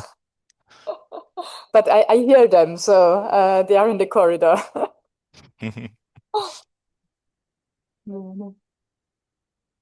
Thank you for preparing the introduction, Father Joseph. Oh, very happy to do it. Very happy. Yeah.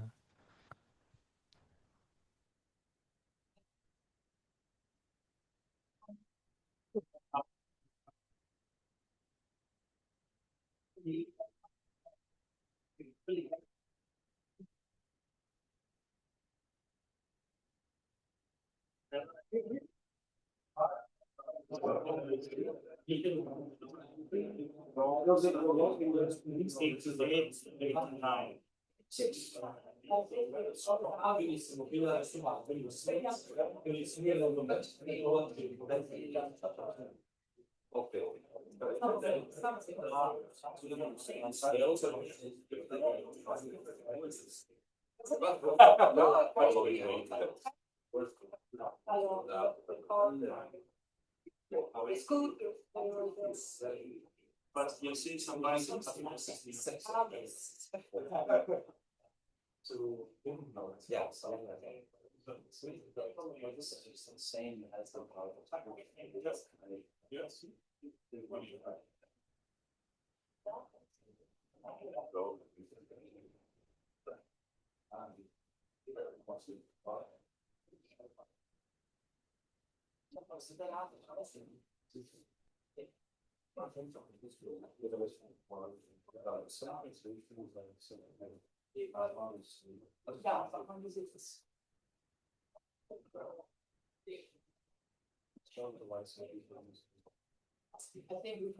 We can start. Well, welcome back, everyone. I hope you were able to find some coffee or some juice, some sunshine, maybe. We will begin with Sebastian Pittel. Sebastian Pittel is coming to us, we think, from Germany, online, nevertheless.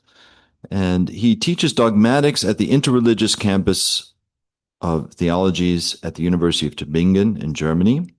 He studied theology in Vienna and Madrid and obtained his PhD in Catholic theology at the University of Vienna with a thesis on the Spanish Salvadorian theologian Ignacio Ellacuría. His research interests include liberation, post-liberation, and decolonial theologies, interreligious dialogue, and political theology. Please help me in welcoming Sebastian Pittel. Thank you very much for this very kind introduction. I would just try to share my screen.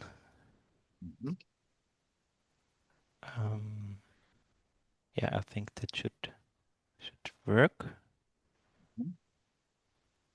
So you should be able to see the slides now. Is that correct? Yes, that's great. correct. We see. Well, perfect. Then I would like to start with saying thank you to Isabella, Cem, and Anna for inviting me to this exciting conference. As I mentioned, it is kind of strange to participate in a conference on Ivan Illich online. That is for family reasons. So now at the place of my family in Austria, I commute between Germany and Austria, and that is sometimes a bit complicated. So I'm very thankful for the possibility to participate at least in this forum. As you can see, I slightly changed the title of my presentation because when I was preparing this lecture, I realized that the terms of reparation and peace would fit better with what I wanted to speak about than the terms revolution and common life that appeared in my original title. Because what I would like to share with you today are a few thoughts on Illich's understanding of vernacular peace, or Gemeinfrieden, as Illich called it in German. I want to show that Illich's reflections on vernacular peace are highly topical with regard to our current situation, and I want to do so by putting Illich's reflections into dialogue with the thought of the French Jesuit Michel de Certeau and the Black American theologian Andrew Prevost, as well as the Ukrainian writer and artist Yevgenia Belorusets. I won't speak about Latin America, although the dialogue with Latin America has also deeply imprinted my theological thought, but there are other people in the room like Carlos Mendoza who can speak from a much deeper understanding of that reality. So that's why I will go and try to connect Illich's thought to some other contexts, which I think is also very fruitful and inspiring.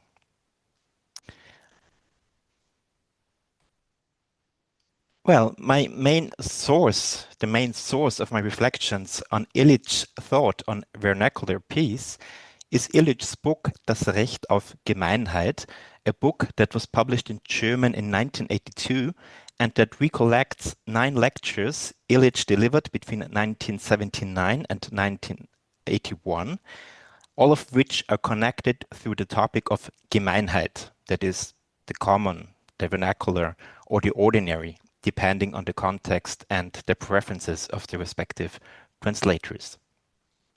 Illich uses the term Gemeinheit, the common, to refer to the plural forms of vernacular communality, as distinct from the particular modern forms of community building, for example, within the nation-state. Gemeinheit, the common, however, is also different from socialist notions of community, as for example, class or the proletariat. The title of the book, Das Recht auf Gemeinheit, in this sense might be translated as the right to be or to remain common, the right to be or to remain or to become again vernacular, or the right to participate in what is common or vernacular. The lectures we collected in this book engage with the topic of Gemeinheit, the common, from a variety of different angles. The central focus of the book, however, is on vernacular peace in its relation to vernacular language. This becomes evident in the book's introduction, in which Illich explicitly situates the book in the context of the international and particularly the German peace movements of this time at the beginning of the 80s. And it is also reflected in the structure of the whole book. While the first two lectures are dedicated to the issue of Gemeinsprache, that is to common vernacular language, and its modern disciplining, the last text of the book recollects a lecture Illich gave at the founding meeting of the Asian Peace Research Association in Tokyo, in Japan, in 1980. And Martin already referred to this text or to this lecture on Thursday, and I also want to start with this text because I too find it very interesting, although I will engage the text from a slightly different angle, which corresponds to the change of the title Illich himself made when he prepared this text for the German edition. While the original title of the lecture Illich gave in Tokyo was Peace versus Development, for the German edition, and I think this is very telling, Illich chose the title Der gemeine Friede, that is common peace or vernacular peace. Right from the beginning of the lecture, Illich draws attention to the intimate relation that exists between common or vernacular peace and common or vernacular language. Illich starts the lecture by addressing the difficulty he faces when putting peace into words, as he beautifully puts it, in front of a mainly Japanese-speaking audience, without himself having any knowledge of what he calls the Japanese vernacular tongue. This is not a minor obstacle when we seriously want to speak about peace, as peace is for Illich always and essentially vernacular. I quote from this lecture, "To me it seems," that's Illich speaking, "to me it seems that each people's peace is as distinct as each people's poetry.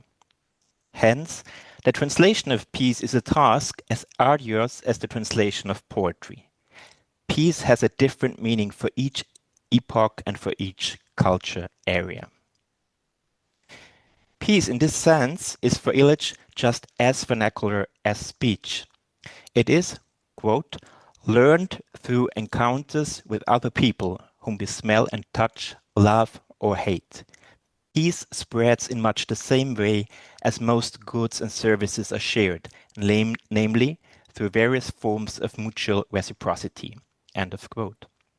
That is, peace is always and essentially local, contextual, embodied, and incarnated. It is precisely this embeddedness that makes vernacular peace so hard to translate. And indeed, we should be careful to do so. Because if peace is stripped of its vernacular embeddedness and converted instead into a universal and uniform agenda to be managed by professional institutionalized peace-building agents, peace might pervert into its exact opposite, that is, war. I quote from Illich again. "War tends to make cultures alike, whereas peace is that condition under which each culture flowers in its own incomparable way. From this it follows that peace cannot be exported. It is inevitably corrupted by transfer. Its attempted export always means war."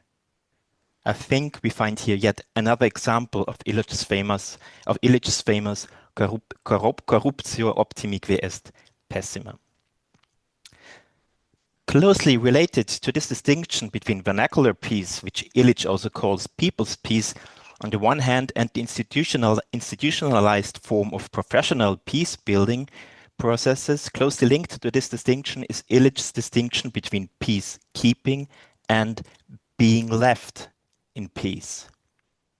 Peacekeeping is equivalent to the violent peace that the imperial centers of all ages try to impose on their respective peripheries, as for example the Pax Romana of the Roman Empire, or what Illich calls the Pax Economica of the US-dominated global order. And Martin also mentioned this in his lecture. The vernacular piece of the peripheries, in contrast, flourishes best when these peripheries are left in peace. That is, when their plural forms of being in peace are not threatened or distorted by the imperial forms of peacekeeping. Now, the difficulty of putting vernacular peace into words is not only related to our limits in the understanding of vernacular languages. It is, as Illich observes in the latter part of the lecture, also related to the fact that vernacular peace remains often invisible. Despite its ubiquity, vernacular peace tends to be overlooked and ignored, not least in historiography. As the historian Illich knows very well, writing the history of persons and people who, quote, have been erased from the face of the earth, whose remains have been stamped out by the enemies or blown away by the wind, is highly challenging. The historians of peasants and nomads, of village culture and home life, of women and infants have few traces to examine, and therefore they must reconstruct the past from hunches and be attentive to hints that they find in proverbs, riddles, and songs. End of quote. Curiously, however, even those historians, and I think this is a very astute observation of Illich, even those historians who follow Walter Benjamin's invitation to read history against its grain often fall into the trap of portraying the weak and defeated, principally in the confrontations with those against whom they defend themselves. You find this quote on the slide. In their attempt to recover and recount the stories of their resistance, these historians, therefore, too, read history primarily from the perspective of war.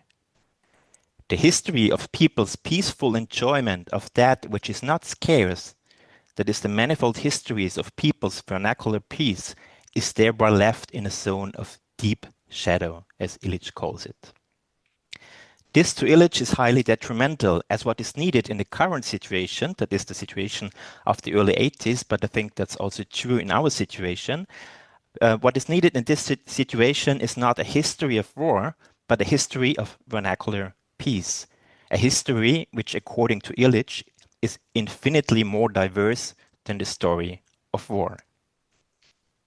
Now, as I've said in the beginning, although this is written nearly 50 years ago, I consider these reflections of Illich still very inspiring and also highly topical with regard to our current global situation, in which the politics and rhetoric of war, including the religious rhetoric of war, as Jakob reminded us on Thursday, have reached a new level of obscenity. To build on Illich's reflections on vernacular peace in our current context requires, however, I think also some reparative work or some work of translation, as there are some aspects that I think fall somewhat short in Illich's account of vernacular peace. And this is not meant as a critique of Illich, but rather as the acknowledgement of the limitations of the concrete historical circumstances from which Illich addressed these questions. And all historical circumstances, of course, have their own limits. While Illich makes it very clear that his account of Gemeinheit, the common, does not intend to evoke any romantic associations, and that is precisely why, as Illich explains in the introduction to the book, that is why he chooses the term Gemeinheit instead of the term Allmende, as what he is concerned with is, according to Illich, not so much the re-establishment of the lost world of the medieval commons, but to reclaim the vernacular usage of the polluted and damaged relics of formerly communal goods in the present. So although he acknowledges this, he sometimes, to me, seems to display severe mistrust towards the ability of especially the modern urban poor to reappropriate and re-vernacularize the structures or ruins of the different forms of modernity or transmodernity most of the people on the planet today live in, whether they like it or not. This mistrust, I feel, at least, we can discuss this, but I feel that some sort of this mistrust becomes evident, for example, in a short episode. Illich recounts in the second text of this volume of a visit to a slum in New York City. When he describes the language of some of these inhabitants in the slum, he portrays this language as, quote, a withered hybrid consisting of two types of language. The polished, taught uniquac that they receive through half-professional volunteer teachers and from the TV on the one hand, and the limping, rough, choppy vernacular that is struggling to survive on the other, end of quote.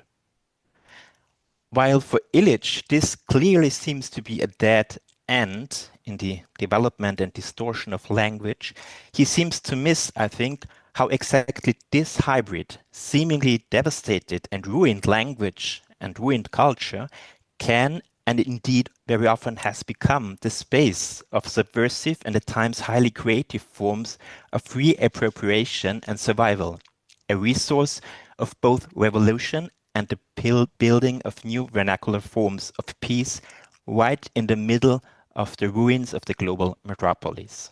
And I think the blues and jazz culture of Black communities in New Orleans, Chicago, or New York, but also the history of rap and hip-hop are maybe striking examples for this. As Michel de Certeau, whose thinking Isabella knows, of course, much better than I do, as Michel de Certeau has shown in his famous studies on the practice of everyday life, which Certeau dedicates to the common man.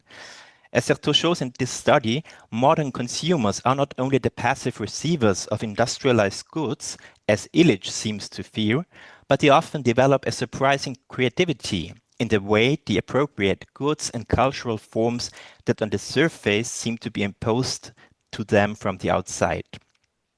Certeau even speaks of the artistry of the popular ratio to set in motion entirely unexpected and often also subversive ways of appropriation. In what in Illich's eyes might seem forms of a trivial, industrialized popular mass culture, Certeau detects a rich and diverse plurality of subversive reading practices, of subversive ways of engaging with urban space, of inventing and performing everyday rituals, of subversive forms of remembering that run counter to and that even undermine existing institutional structures without getting totally out of them. This gesture, Isabella spoke a lot on gestures in this conference, this gesture is strikingly similar, I think, to how Certeau portrays the mysticism of the 15th and the 16th century in his also famous study, The Mystic Fable. Similar to the subversive practices of modern consumers, also figures such as Saint Therese of Avila or John of the Cross develop, according to Certeau, highly creative and subversive forms of appropriation of the established political, societal, and also religious codes. On the level of language, this is expressed or reflected, for example, in the deliberate breaking of the grammatical rules and in the use of supposedly low, unclean vernacular terms that openly challenge the grammatical rules that the Spanish humanist Antonio Nebrija had only recently systematized in his famous work Grammatica Castellana, which was the first grammar of a modern European language published in 1492. This example is particularly interesting as Nebrija's Grammatica Castellana is also for Illich a prime example of the modern war against vernacular language and vernacular culture. The first text in Illich's book on Das Recht auf Gemeinheit deals precisely with Nebrija's Grammatica, which, as Illich reminds us, not only was published in the same year in which Columbus arrived in Hispaniola and the Jews were expelled of Spain, but which in its introduction itself makes very clear its intention to create a new version of the Spanish language. Nebrija speaks of Spanish, Castellano, even as an artifact. He wants to create a new artifact. A new artifact that is purified from the vernacular obscenities and, as Nebrija says, that can at the same time also be useful to teach the newly conquered peoples the laws of the Spanish rule. Against the background of these intertwined processes of the purification of language, the purification of blood and the purification of religion, the conscious breaking of these rules by the Spanish mystics can be read as a form of solidarity of these mystics with the ever more marginalized and eventually also racialized forms of vernacular life. Building on Certeau, the Black US theologian Andrew Prevost, in his study on the mysticism of ordinary life from 2023, takes this even further. Prevost draws attention in this book to yet another story of subversive reappropriation that is also closely linked to the events in 1492, namely the Atlantic slave trade. According to Prevost, restricting the history of modern mysticism only to the mystics of early modern Europe severely limits our understanding of mysticism, as it omits the history of the millions of men, women, and children that confronted the rise of European modernity from what can arguably be regarded as its most brutal underside. Prevost, in this book on ordinary mysticism, not only traces this cruel history of slavery and racism, of genocidal and epistemicidal violence, of intergenerational trauma and colonialism that goes hand in hand with the erasure of thousands of vernacular communities in Western and Central Africa, Prevost also traces the history of those mystical voices who in the midst of this trauma managed to confront these structures to create at least limited space of communal life in the midst of an atmosphere of death and trauma. Like Illich, Prevost thereby not only looks for the traces of resistance, but for the even harder to detect fragments that speak of the flourishing of Black people in the midst of the structures of death.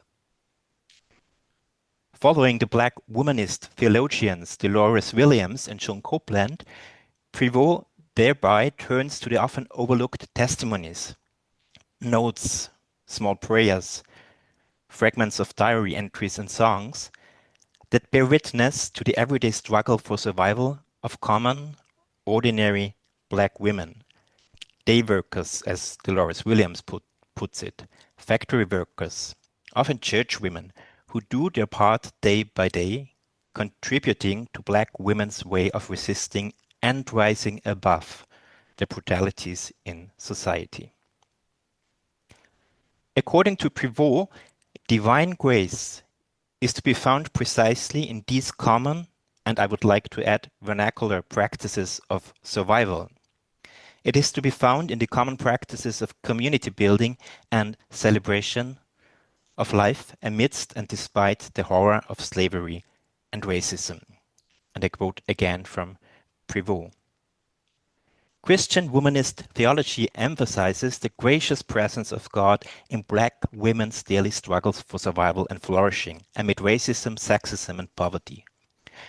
Who is this strange, frustrating, and wildly incarnate God? Although a dark body does not make one more capable of answering this question, a positive knowledge of the lives, and I would also add of the vernacular language and voices of these poor women of color, provides more insight into the particular forms and intensities of unknowing that Christian mystical theology must attain. End of quote. I think this comes very close to Illich's reflection on the common and the vernacular, but adds important new layers to it, as it situates the vernacular not only at the geographical margins, but at the very heart of the historically often extremely violent modern institutions, while it simultaneously also draws attention to the spiritual roots of this kind of vernacular mysticism. In the last part of my lecture, I would like to come back to the current European context, which, like many other spaces today, is characterized by the return of war, not only on the battlefields, but, as Jakob also has reminded us, at the level of language and our social imaginaries. What might vernacular peace look like in this context? I have, of course, no clear answer to this, but I think at least a hint might be given to us by the Ukrainian writer and photographer Yevgenia Belorusets. Yevgenia Belorusets has become known to a wider German-speaking audience through the publication of her war diaries from Kiev that were published in the German newspaper Der Spiegel in 2022. Already some years earlier, she created a photo exhibition entitled Victories of the Defeated. In this exhibition, Belorusets documents encounters during her regular travels to the frontline areas of the Donbas region between 2014 and 2017. Depicted therein are workers from the coal mines of the Donbas during the ordinary common routines: working, smoking, changing clothes, washing. Belorusets describes the goal of the project as follows. Victories of the Defeated speaks about communities which continue to exist in eastern Ukraine on the very edge of military conflict. The project is devoted to post-industrial Ukraine, to work in coal mines on the edge of the war zone. The goal of the project is to focus attention on people and communities, the very existence of which has at times served as an invincible barrier to the spread of further military violence. They say that history is written by the victorious, but might it be possible to listen to a history written by the defeated? How can we hear the unwritten stories of those who for one reason or another are not ready to speak? Ludwig Wittgenstein concluded his Tractatus Logico-Philosophicus, the ideas for which arose in the trenches of World War I, with the thesis, "The unspeakable is that about which we must remain silent." Silence is inherent in a document that presents a reality yet does not interpret it. Belorusets shares with Wittgenstein and Walter Benjamin, whose thesis on the concept of history the exhibition's title alludes to, the struggle to find and protect language in the face of war and violence. The silence in the above quote is therefore not to be understood in the sense of a naive realism, but rather forms part of an artistic strategy that seeks new ways to give the common lives of ordinary people a face and a voice amidst the violent competition for images and interpretive authority we find in all wars. Belorusets describes the photographer's situation thereby as follows, quote, "Like the text, photography is in a constant search for critical distance. At the same time, it hopes for the power of the document that could turn the course of history." End of quote. Belorusets here obviously references Benjamin's Greek messianic hope. Unlike Benjamin, however, Belorusets in her work does not focus on the revolutionary leap of the tiger into a past that is charged with the time of the now. That is a quote from Benjamin. Rather, her focus is on the ordinary and common. I quote from another book that is called Lucky Breaks. "The insignificant and the small are the focus of my interest, because they will never become an object of the loot of which Benjamin writes in the thesis on history. The most important and apt words are not spoken about major events, but about small, practical things, about the details." That's such a hope. Do still have a few minutes? I'm already towards the end of my lecture. Okay, that's such a hope. And we might speak perhaps even of a common form of messianism, that such a hope is far from illusions becomes evident in a text from 2024 of Belorusets with the title Utopie Osteuropa, the Utopia of Eastern Europe. In this text, Belorusets recounts the story of how Russian troops, after a failed attempt to conquer the city of Mykolaiv in southern Ukraine by force, purposefully attacked the water supply system of the city, putting into danger the lives of hundreds of thousands of people. As a result, during the following months and years, water could only be brought to the city through a constant work of provisional repair, in which the people that were doing this kind of repair work were constantly risking their lives, as they too were attacked whenever they approached the broken tubes of the water supply system to restore them. Belorusets reminds her readers that, like many Ukrainian water supply systems, also the one in Mykolaiv was built during communism in the 1950s as part of the so-called Great Construction Projects of Communism, a sort of technocratic Soviet utopia, the dreamlike and contradictory nature of which is, according to Belorusets, still reflected in the unique industrial design of the Mykolaiv water supply system. The experience of war, however, dramatically changes the nature and type of this kind of utopia. Instead of projecting a bold Promethean future, hope now materializes in a constant vernacular work of repair on the relics of the broken utopias of the past. Evgenia Belorusets ends her text reflecting on this with the following lines. The only thing I suddenly realize is that I don't want to completely let go of utopian thinking, of absurd hope, and of the pragmatism that goes along with it. Saving the water supply system in the face of destructive acts of war, saving the city, it apparently requires such pragmatism. Perhaps it is precisely this pragmatism that will stop the war, stop right-wing populism, and stop the anti-utopia that threatens to become our everyday reality. I come to a very short conclusion. Obviously, Certeau, Prévost, and Belorusets address the issue of Gemeinheit, the common, the vernacular, from very different angles and with regard to very different contexts. Yet I think these thinkers can be helpful to add new and important layers to Illich's reflections on vernacular peace that might also help to translate this into a new era. All of these authors share a deep concern for what is common and ordinary, for the small things and details, as Belorusets puts it. All of them trace the often hard to detect fragments of people and communities who not only manage to resist, but also to flourish and build at least fragmented forms of peace within often extremely adverse circumstances.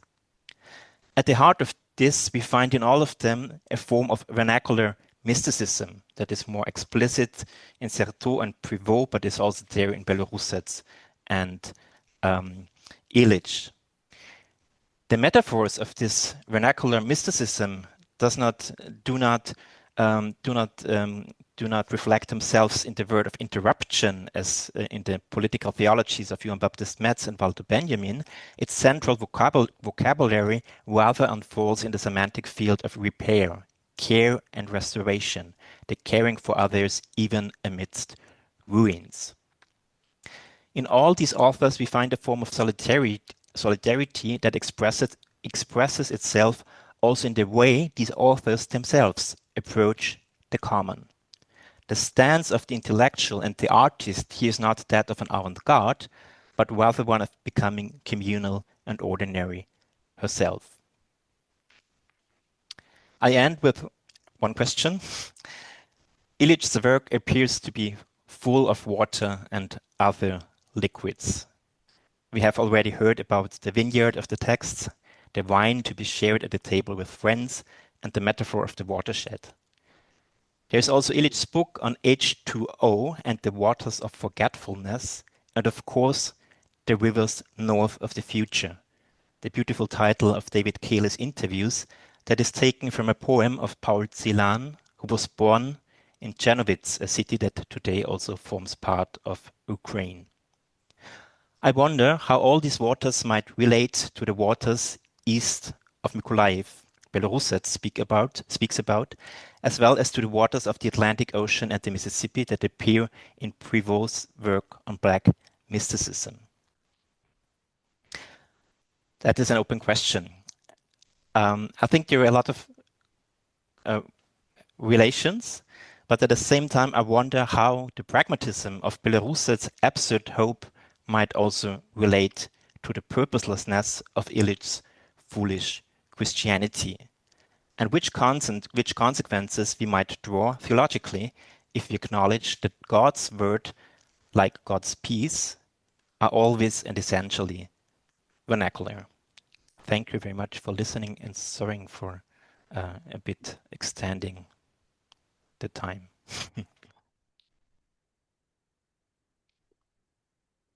So now we have time for questions. Okay. Maybe I would suggest, since Sebastian Pittel can only see people from here, that although the microphone is functioning again, that the ones who are asking questions here in the room are coming here in front. I think it's nicer or kinda like that. That So would be we'll very invite- nice. So we'll invite those who have questions to come forward. You could raise your hand. Otherwise, I can start with some questions to get us going. Okay, we can start with something. Maybe just going back to the beginning, you argued that peace, like poetry, is something irreducibly local, and that its attempt to export always risks becoming war. So how do you think about international peacemaking efforts? What do we say about those? Well, that's an excellent and also very big question. I mean, because that's exactly, I think, the kind of provocative stance Illich wants to make at the foundation. He delivered this speech at the foundation of an Asian Peace Research Association. And I mean, Illich sometimes likes to make that very strong oppositions. And I would also maybe go for a more balanced account. So I think it's extremely important what he makes us see, because these are questions that we often don't speak about, or that often get lost in this kind of institutionalized forms of peace building, which often avoid or ignore these voices that are so important to Ivan Illich. So I think this is really important to make us see that we don't really know what peace is if we don't listen. Maybe that's connected to what Carlos said. If we don't listen and hear what peace really means to these thousands of vernacular communities, and if we don't really see that there are 1,000 different ways of living in peace. At the same time, I think that taking that into account is a challenge for this kind of big institutions, but in my reading, that does not know that we should not use also what we have at hands to limit the scope of violence as good as we can. So I think there is a big tension in this, but I think it's very important to not lose the tension. Okay, thank you very much. Here we have another question. Sebastian, thank you for your lecture. This is really very interesting for me. Just a small remark. We dedicated our whole conference to the thinking of one person. It was Ivan Illich, and to many topics he touched upon.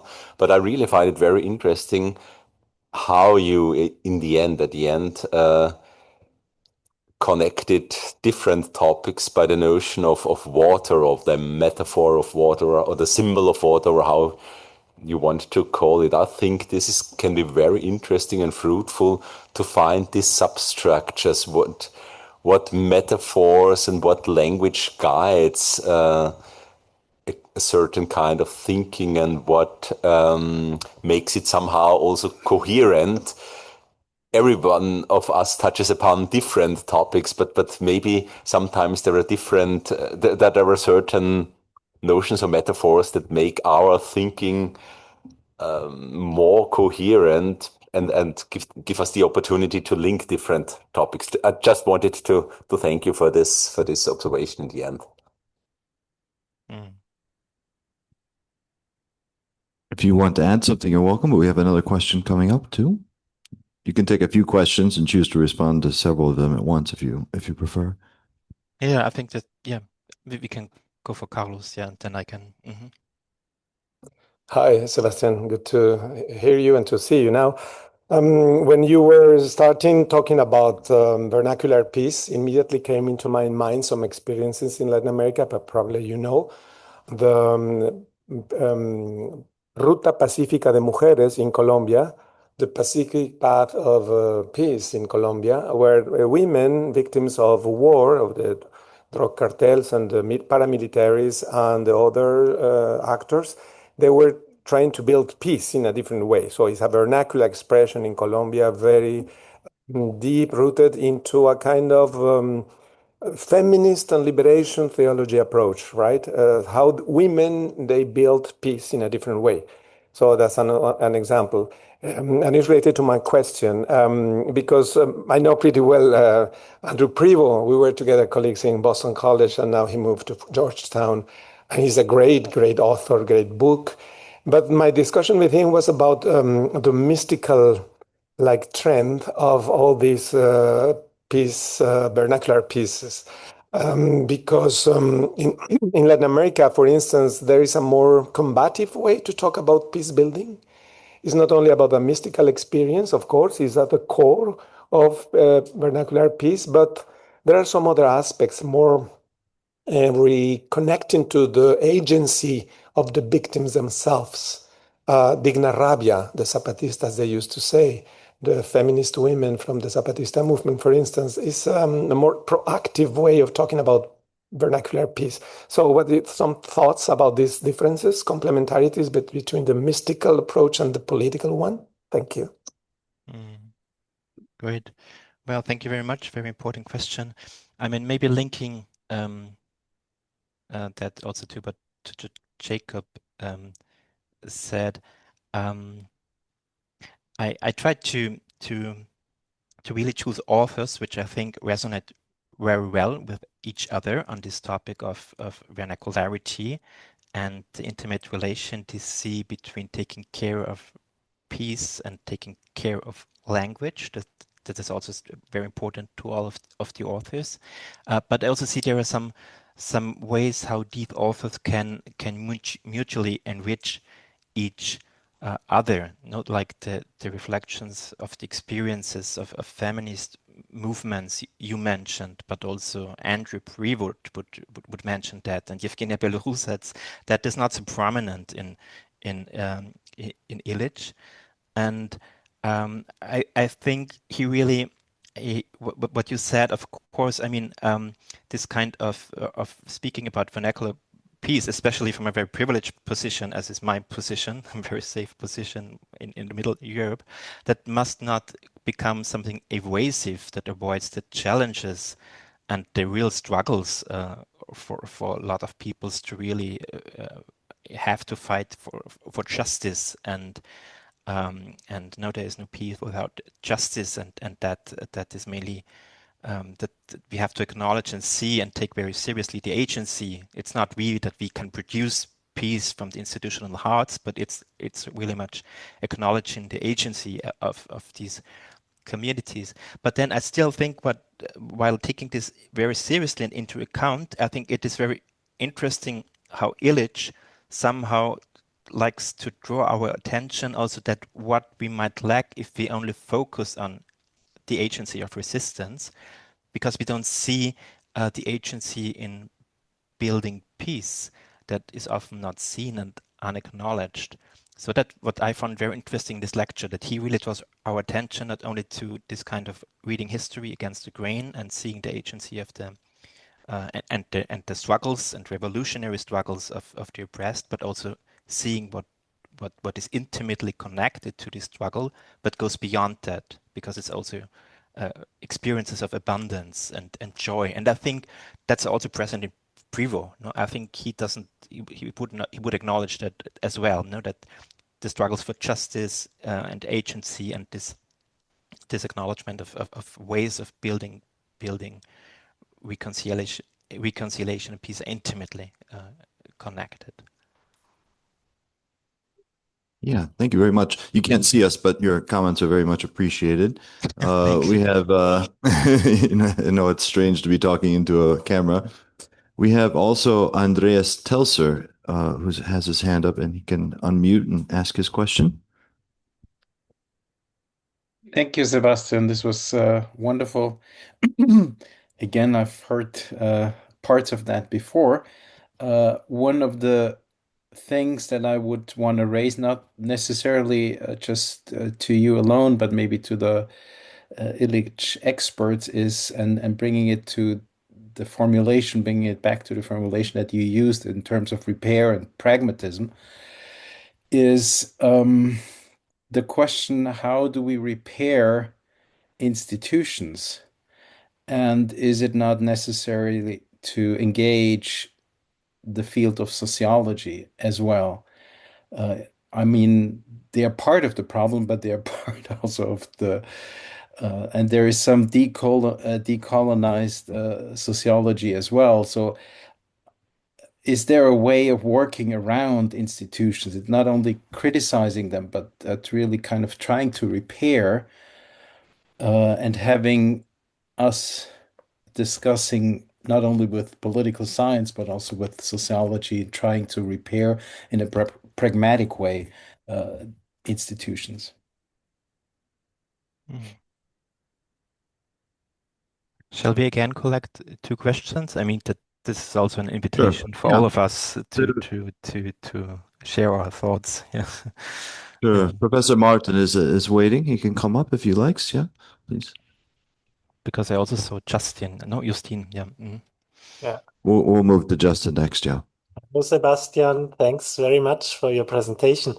I want to come to your remark on interruption and care and repair, because interruption is such an important category in political theology. And I asked myself how both could be related to each other and what ideas you have in that point. And I had the impression that maybe in the vernacular, there are continuities which support life, the water, the earth, the olive tree, which needs continuity and needs this care and flow of supply. And that, on the other hand, we have the logic of the systems and of the systematization and of this all what we can control or try to control, which needs interruption also, interruption into another logic. And that may be in the theological tradition, we have those two movements, like in the apocalyptical tradition and in the messianic one. Just some thoughts about that. And I would be very interested how you would relate those two logics. Thank you.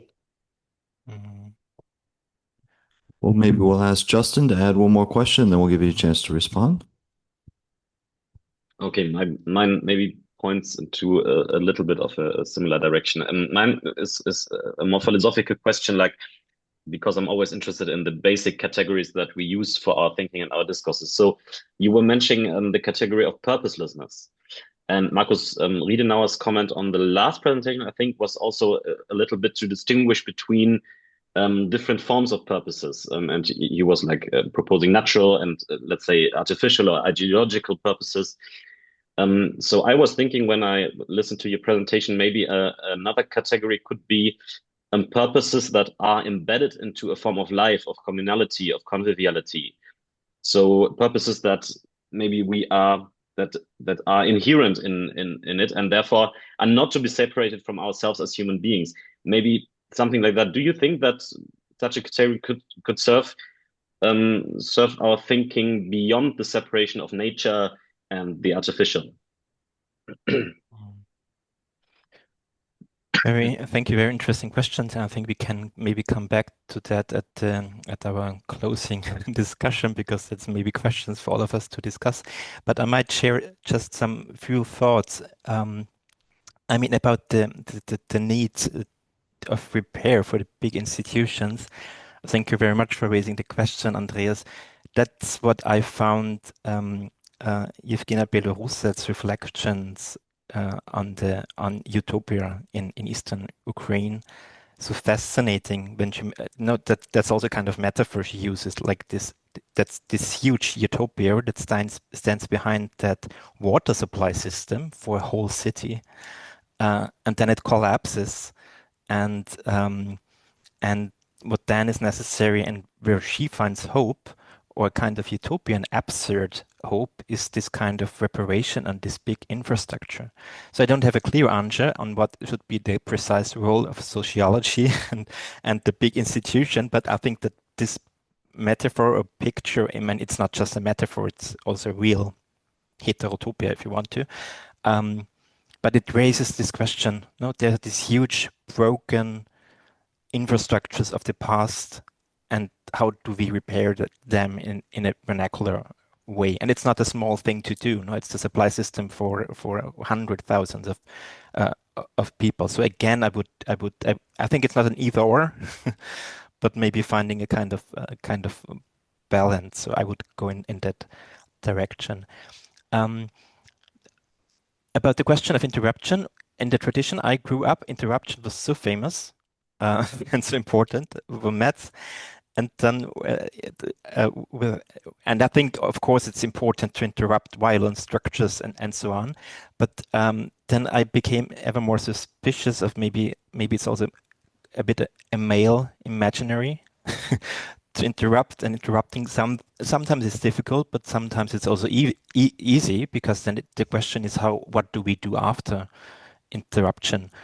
How do we rebuild life, or how can we create a continuity of disruption? No? There's again, I think, a balance of the continuity and discontinuity, which is essential here, and that I find very convincing. And I think it's no coincidence that we find that in a lot of feminist works, Dolores Williams. It's always not just about interrupting, but also about creating community, creating life, having quality of life, which is extremely challenging. And mainly the burden for this is put to women. But I think that's something very essential, which is often lost out of sight. And I think that also applies to what you mentioned, Martin, about the ecological systems. Not the capitalist system is exploiting what is recreating itself constantly.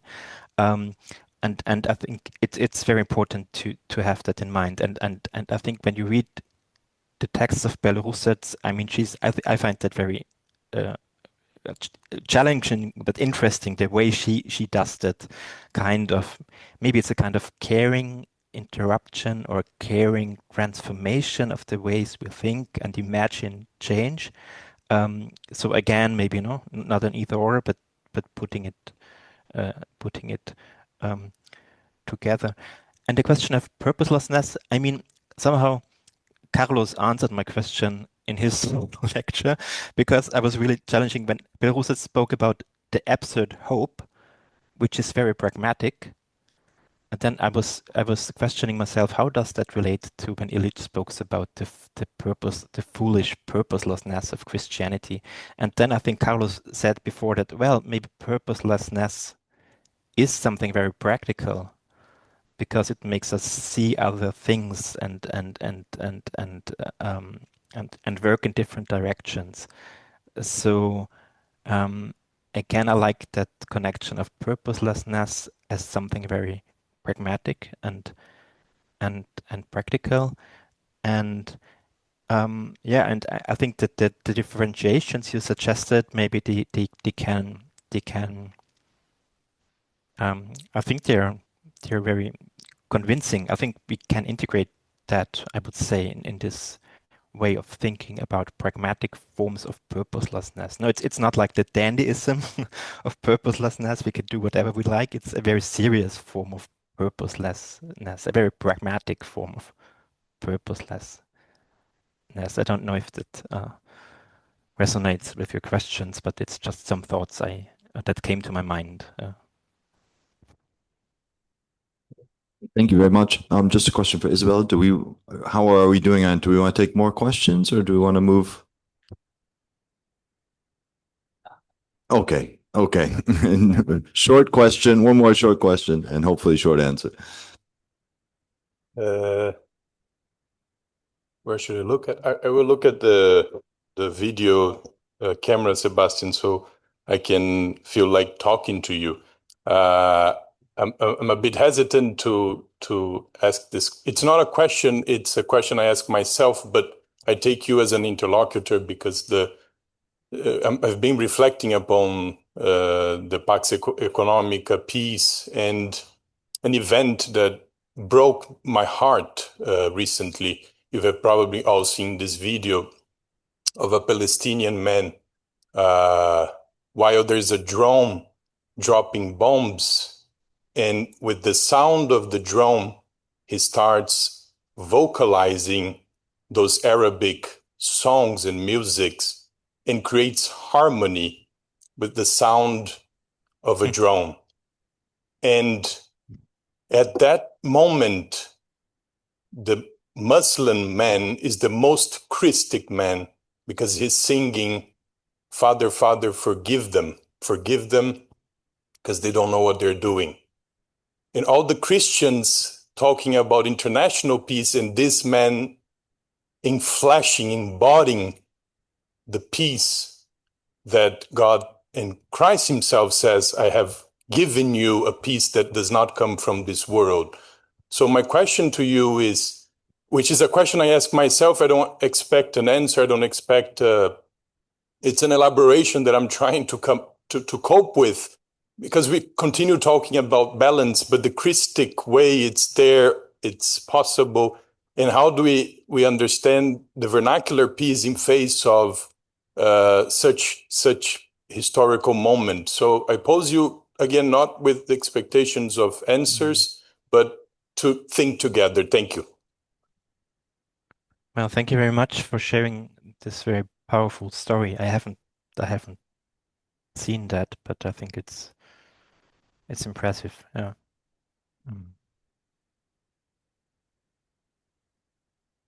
Well, perhaps we'll leave it there then and move to our next segment. But first, we should thank Sebastian Pittel for his wonderful talk. Thank you for your question, and this sharing I could experience at least, although or even though we are only connected digitally. Thank you very much. Thank you, Sebastian, also from my side. Since I do not see Giorgio Agamben now, he obviously didn't make it. We are now moving to the last presentation of this day or of this conference, which is the book presentation by Sergio Masseroni and Roberto Maio, who is already online and who I want to greet and welcome here in our virtual room or conference hall very warmly. Sergio Masseroni, Father Joseph will present our two speakers immediately, but Sergio Masseroni will speak in Italian and Roberto Maia will speak in English, and so we have again both languages here combined. Thank you very much for that you were open, so you reacted so spontaneously because the book was published this week indeed, and so exactly for the conference somehow, and we thank you that you reacted so freely and that you took the time to be here with us now and to present it for us as well at this occasion. So it's your first you and then Sergio. Thank you. Well, thank you, Isabella. Yes, so they'll decide on how they want to present the book, perhaps alternately, but perhaps I can present them together so that we have an idea of who we are about to listen to. Don Sergio Masseroni was born in Lecco in 1977 and has been a priest of the Archdiocese of Milan since 2002. Since the early years of his ministry, he's combined pastoral experiences, teaching, and research. He graduated in philosophy from the Vita e Salute San Raffaele University, Milan, with Ernesto Galli della Loggia and Roberta de Monticelli as his supervisors. He obtained a licentiate in systematic theology at the Facoltà Teologica dell'Italia Settentrionale, where he studied under Sergio Ubbiali and then a doctorate in Catholic theology at the University of Vienna under the supervision of Kurt Appel. Formerly a collaborator of the Social and Labor Pastoral Ministry of the Archdiocese of Milan, he was also rector of the Collegio Archivescovile Villoresi San Giuseppe College in Manza and Marate. He's currently a consultant in the theological field of the Vatican Secretary of State. He is university chaplain at the Politecnico Milano Lecco campus and professor of theology. Please help me to welcome Don Sergio Massoroni. Grazie.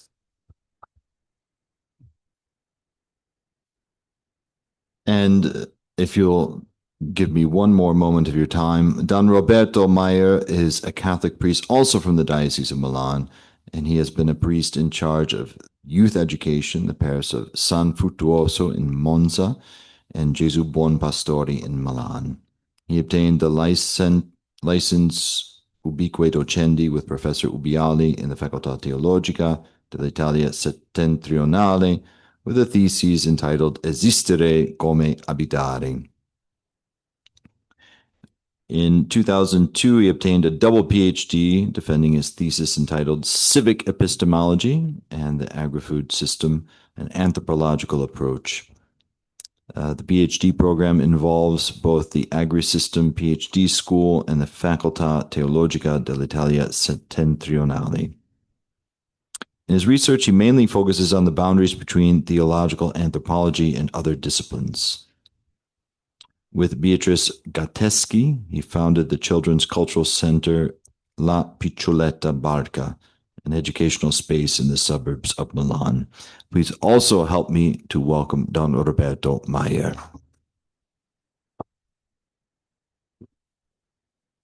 Please, Don Sergio. Grazie. Sarà la mia una breve introduzione in italiano perché si tratta della pubblicazione in italiano di questa antologia, La Chiesa senza potere.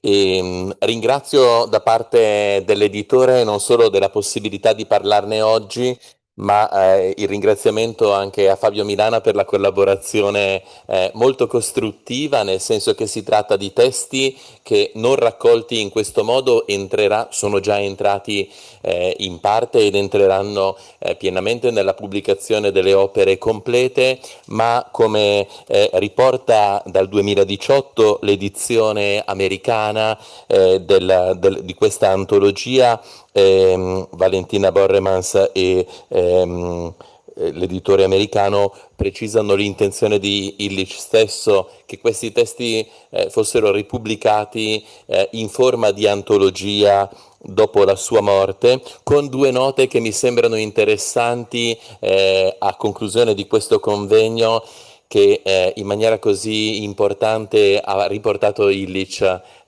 Roma.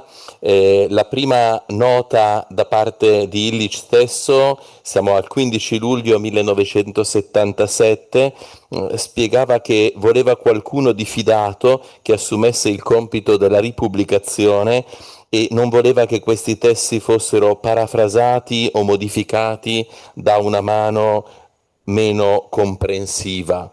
Ne voleva che questi venissero commercializzati in massa da qualche intraprendente editore a orientamento religioso.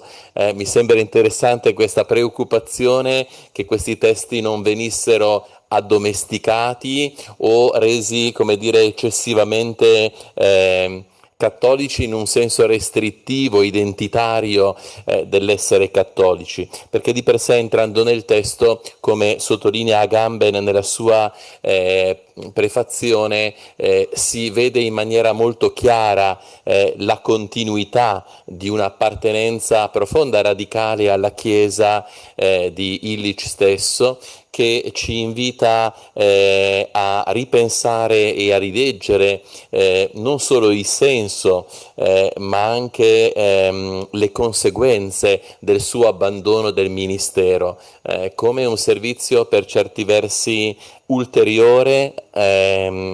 ulteriormente radicale e con una continuità profonda nel tempo alla Chiesa stessa.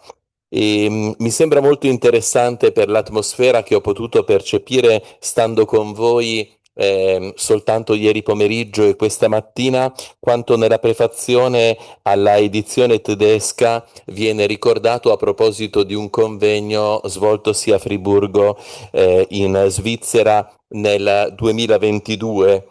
Fu sorprendente constatare come persone in gran parte sconosciute tra loro riuscissero a intendersi rapidamente. Gli amici di Ivan Illich diventano facilmente amici tra di loro, portando così i suoi impulsi nel mondo di oggi. Credo che sia un magnifico augurio anche per coloro che si sono incontrati e ascoltati qui. Ma subito dopo leggiamo una domanda che mi sembra altrettanto, anzi fondamentale da riprendere, ma Illich parla alla Chiesa di oggi. Credo che sia questo il senso della scelta di pubblicare all'interno di una collana che si chiama Teologia dalle periferie questo testo, nella consapevolezza che probabilmente quella domanda che Illich stesso si faceva, che cosa mi importa della teologia, essa appartiene a quel cristianesimo istituzionalizzato che rappresenta una perversione del Vangelo, è soltanto il punto di partenza che consente un modo di osservare, di studiare, di raccontare la storia della Chiesa, la sua trasformazione continua in modi nuovi e più precisi, e in questo senso di fare teologia diversamente e di farla autenticamente. Di più credo sia importante dire, abbiamo sentito prima nella relazione, in particolare, se ricordo bene, Carlos ha pronunciato questa citazione di Illich dove esprime tutta la sua fede così: credo che l'incarnazione renda possibile un fiorire sorprendente, del tutto nuovo, di amore e conoscenza. I cristiani possono ora amare il Dio biblico nella carne. Abbiamo sentito prima in inglese questa citazione. Bene, questo mi sembra non solo particolarmente centrale nell'elaborazione della teologia, quanto estremamente attuale rispetto al compito che Papa Francesco ha precisato e restituito alla Chiesa, e che mi sembra sia stato preso in carico in modo forte anche nel corso del nuovo pontificato, della sinodalità, che descrive il lavoro di discernimento ascolto contemporanea.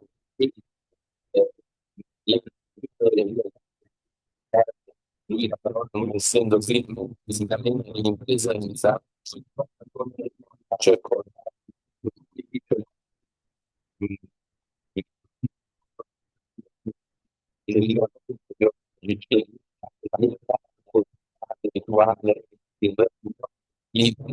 ogni volta i problemi che ha. Mi sembra interessante, nonostante la sua stata la dimensioni, in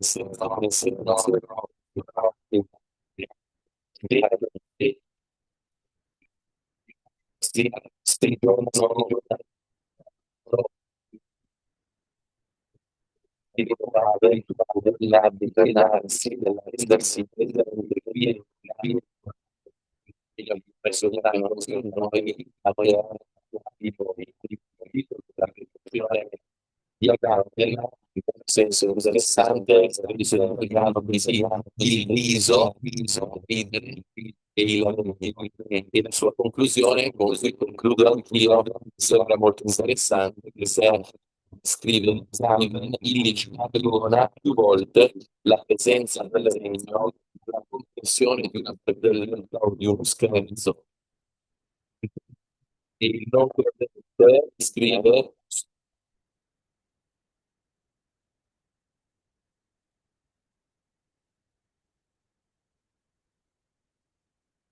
Sì? Si sente meglio? Forse puoi sentire. Dicevo, Illich paragona più volte, sto citando a gambe, la presenza del regno alla comprensione di una barzelletta o di uno scherzo, Dice il credente e il non credente sono come due uomini che ascoltano una barzelletta, tutte e due capiscono il senso delle parole, ma solo uno ride, cioè capisce la storia. E Agamben si riferisce al modo in cui Origene intendeva l'avvicinarsi dei sensi della scrittura, mostrando come appunto il senso spirituale della scrittura si manifesta allo stesso modo e contemporaneamente, e non quindi come un qualcosa di successivo. Così l'esperienza dell'evento del regno, conclude Agamben, non implica per Illich, secondo il paradigma che ha dominato la politica occidentale, compreso quella della Chiesa, un ulteriore evento storico da realizzare nel futuro. Essa coincide integralmente con l'istante presente in cui colui che ha compreso l'annuncio ne testimonia ridendo.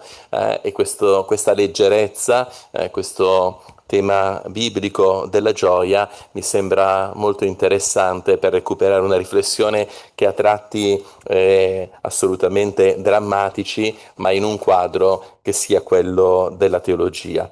Grazie, e lascio a Roberto Maier, che è autore della postfazione a questa edizione italiana, il suo spazio per il contributo. Grazie. Grazie.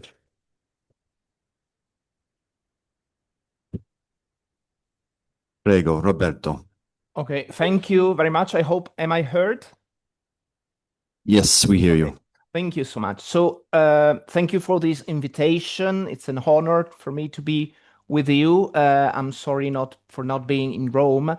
I must firstly state my limit. I'm not an expert of Illich. I rather consider myself as a simple reader, so a non-professional and still, I hope, not disabled. So I encountered Illich in two different and yet coherent ambits of my life. First, my path into transdisciplinarity and theology, teaching in a secular university. And secondly, from the perspective of a project I created 10 years ago, an organization that brings culture and critical thinking to teenagers in the difficult periphery of Milan, a place where the school system clearly failed. So these are my two doors to Illich. And I might say I use Illich as a tool. So this is my perspective. And this is also this perspective I used to write the afterwards a reader guide to this new edition of Illich's writing about the church, which has this very interesting focus that Sergio has explained, theology from peripheries. So from my standing point in the afterwards, and this is what I'd like to share with you, I wanted to recall how risky, how intelligent, and how necessary is the creation of this bound between Ivan Illich and theology. So first of all, risky, then intelligent, and then necessary. It is risky because, as Franco Lacecla wrote in Ivan Illich and l'arte di vivere, we must be very attentive towards all those Christian readers that reabsorb him into a confessional framework. The force of Illich is a structural wound that does not deserve to be mended. The question that Lacecla poses is this: Christian anthropology could have given rise to the kind of Western civilization we have. And so this is a wound. And the Italian scholar is right. Reconciling Illich and Christianity is not an intellectually honest exercise. For example, Christianity, which reading these texts decades later were to claim, now we understand, would mean merely a betrayal. Repeatedly and stubbornly, Illich evaded every attempt at taming him, mostly from those who claim to be his heirs. It's a sort of methodical refusal exercised more strictly towards friends or supposed followers. A Christian, like anyone else, must know that Illich does not provide, just as we say, an uncomfortable legacy, but rather asks us to inherit discomfort as an existential stance. So the call for reform, for example, also by those who have come to define themselves as progressives, is very far from the Slovenian thinker. In Southern America, Illich took issue not only with the enthusiastic exporters of Catholic tradition, but also with those who padded their own bitterness against the institution, useless for a people who would have been capable of formulating their own critique. Also, it would be equally misguided to assume that Illich's concept of convivial and participatory community can simply underpin the process that we have now called synodality. The conviviality described by Illich does not thrive on formal gatherings and does not take part in deliberations. If we truly wish to listen to it, we must learn its language and decipher its silences. Recent attempts to initiate consultation by bringing together delegates from various ecclesial realities, however important, has not yet up to the challenge of listening the sensum fidei fidelium, which does not fill questionnaires. It emerges on the surface through symptoms rather than discourse. So no, we do not have understood Illich lessons, because the lesson is that we don't have learned the art of living through a lesson. However risky, maybe, had voices like Illich been heeded, had Illich not been so hastily consigned to the cupboard of eccentric and useless thinkers, we might perhaps have been able to build a bulwark against what is happening today, the profound crisis currently affecting the processes of knowledge generation. So, publishing his works does not mean believing that Illich was always right, for rarely has a thinker been so aware of the limits of his own proposal. It means reframing alongside him that there is no single subject capable of synthesizing the reason of the age prior to the complexity and the drama of sharing a common destiny. So the operation is risky. However, the operation is intelligent. This publication is an intelligent gamble because it chooses to read Ivan Illich from a specific perspective of the periphery, using him to shed light over a category that deserves to be considered beyond obviousness, so that it does not fall prey to the rhetorical domestication of ecclesiastical prose. If we really want to listen to the existential peripheries, Illich announces the price. He sheds light on the category of the peripheries at least in two ways. First of all, the peripheries we must concern are not generated by others. They are generated by us.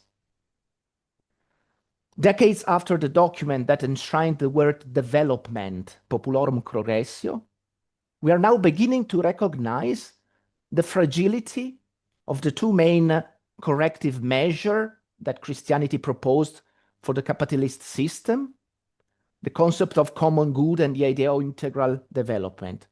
Though these two elements are theoretically sound, in the Promethean process, the development that these very adjectives, common and integral, have is meaningful, a shift of meaning. Thus, listening to the existential peripheries is not an excess of charity, but a matter of justice. If we go back to the parable, faced with the wounded man on the road between Jerusalem and Jericho, Christianity, which had the task of sharing the Samaritan's care, not only behaved like the Levite and the priest, but also played the role of the robbers who inflicted those wounds in the peripheries of the world. So the point is this, and this was very important to me also in the project of doing theology from the existential peripheries. These are not others' peripheries, these are our peripheries. And Illich seemed to embody personally this contradiction and this position when he renounced the priestly office whilst remaining a priest. Illich was never separate from the church, he was the other of the church. I think that Illich today represents and embodies the incredible army of those who were Christians, invisible to us, although today numerous, and continuing to remain invisible. However, in his works, there is something to me that I think was rarely been highlighted, at least at my knowledge. And this fact, however sharp is Illich's criticism, it never reaches indignation. However sharp is the blade of analysis, it remains usually within the realm of understanding rather than moral guilt or moralistic accusation. To a certain extent, it is inevitable that the church, when it gathers, creates a people of those who refuse to be summoned. It's not the corruption of the institution that Illich told us, it's the drama of history, the drama which history always is. Every construction of a center corresponds to the birth of a periphery. Every decision corresponds to a cut. By gathering with marginalized, by announcing the gospel we create unfaithfuls, by teaching we create ignorance, by healing we produce patience. So the peripheries that Illich sought to eliminate do not arise because of some ineptitude, but from the very inescapable act of inhabiting history. The fault is not summoning, teaching, healing, or establishing. The fault lies in the stubborn choice to ignore the peripheries. The fault lies in advocating for the existence of a total, all-compassing Christian society with no margins. The church's attitude, even towards Illich, was not merely a display of blindness, but the claim to see perfectly well. I think Illich found a perfect embodiment of this stance in the character of Epimetheus, he who, unlike his better-known brother Prometheus, who sees first, sees afterwards, leaning back to whom was forgotten. There is a beautiful fresco in Assisi by Simone Martini representing Saint Martin, and almost in every frescoes representing Saint Martin, the knight has already passed the poor. He has to go back, to lean back, to look back. This is, I think, what I learned from Illich. And maybe this is also why there can be no disciple of Illich. He does not stand before us, but behind us. His greatest legacy is not an invitation to follow him, but to turn towards those we have left behind, him included. So not so much with a view of reconciliation. From the margin of the church where he chose to dwell, he did not demand any reconciliation, but he certainly asked to be heard. The good news is that a epimetic church need no wait for the long process of reform. It begins to exist wherever and whenever someone starts once more to seek what had been lost. The opposite of this torsion, uncomfortable torsion, is the clerical dehumanization which has ended up professionalizing even faith and convincing the faithful that they know nothing about God unless someone speaks on their behalf. But so too is the current scenario, with progressives and traditionalists engaged in recruiting the lust of earth into their own ranks. So this is how I try to explain the first feature of peripheries that we drew from Illich. The second one is the resistance to integration. I understand we are in the dangerous ground. The word integration is already under attack today, along with all its positive connotations. Nevertheless, a theology that listens to the peripheries must be aware of this. The peripheries do not wish to integrate, nor should they always be expected to. Taking for granted that human salvation follows a single path of development, whether economic or spiritual, has been the great temptation of evangelization. Illich has been perhaps among the first to sense this and sought to identify the critical point in history when Christianity took the Promethean path, claiming a monopoly of salvation.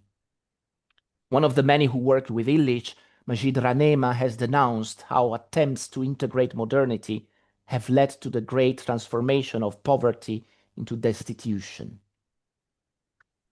Dealing with the peripheries does not mean integrating that, but leaning and learning from them.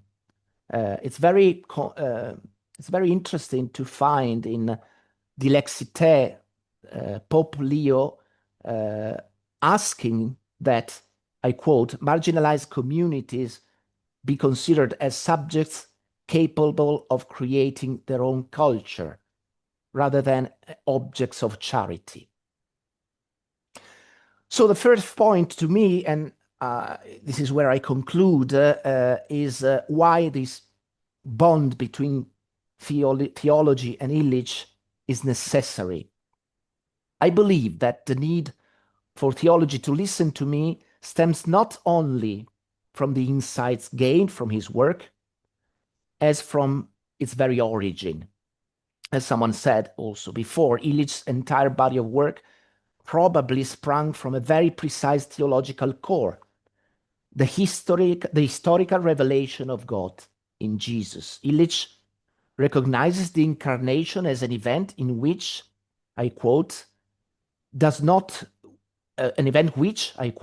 fall within history or historiography in the ordinary sense, and therefore represents a turning point in our way of seeing what happens in the world. This shift of the way we look at the world is possible because incarnation is the event in which, as Balthasar put it, once and for all being was in existence. So for theology, this is the very interesting question that I would like to pose, maybe beyond Illich. Is not the incarnation itself primarily responsible for the creation of peripheries? I mean, outside the event of revelation, is not everything equally peripheral? From the American parish to Puerto Rican immigrants, from the Vatican's monsignors to liberation theologians, all equally peripheral relative to the central point where being was in existence in the divine flesh. So isn't the periphery what we are and always be, we who were not there when the revelation of God in Jesus took place? Or to tell the truth, were not the apostles themselves in the periphery? Gospel does not hide their distance from Jesus. They were on the periphery of the cross, where, having abandoned him, a condemned criminal and a pagan centurion proclaimed him the Son of God. Again, two of his closest disciples, after his death, had moved on, resigned of the fact that he was just a great prophet in word and deed.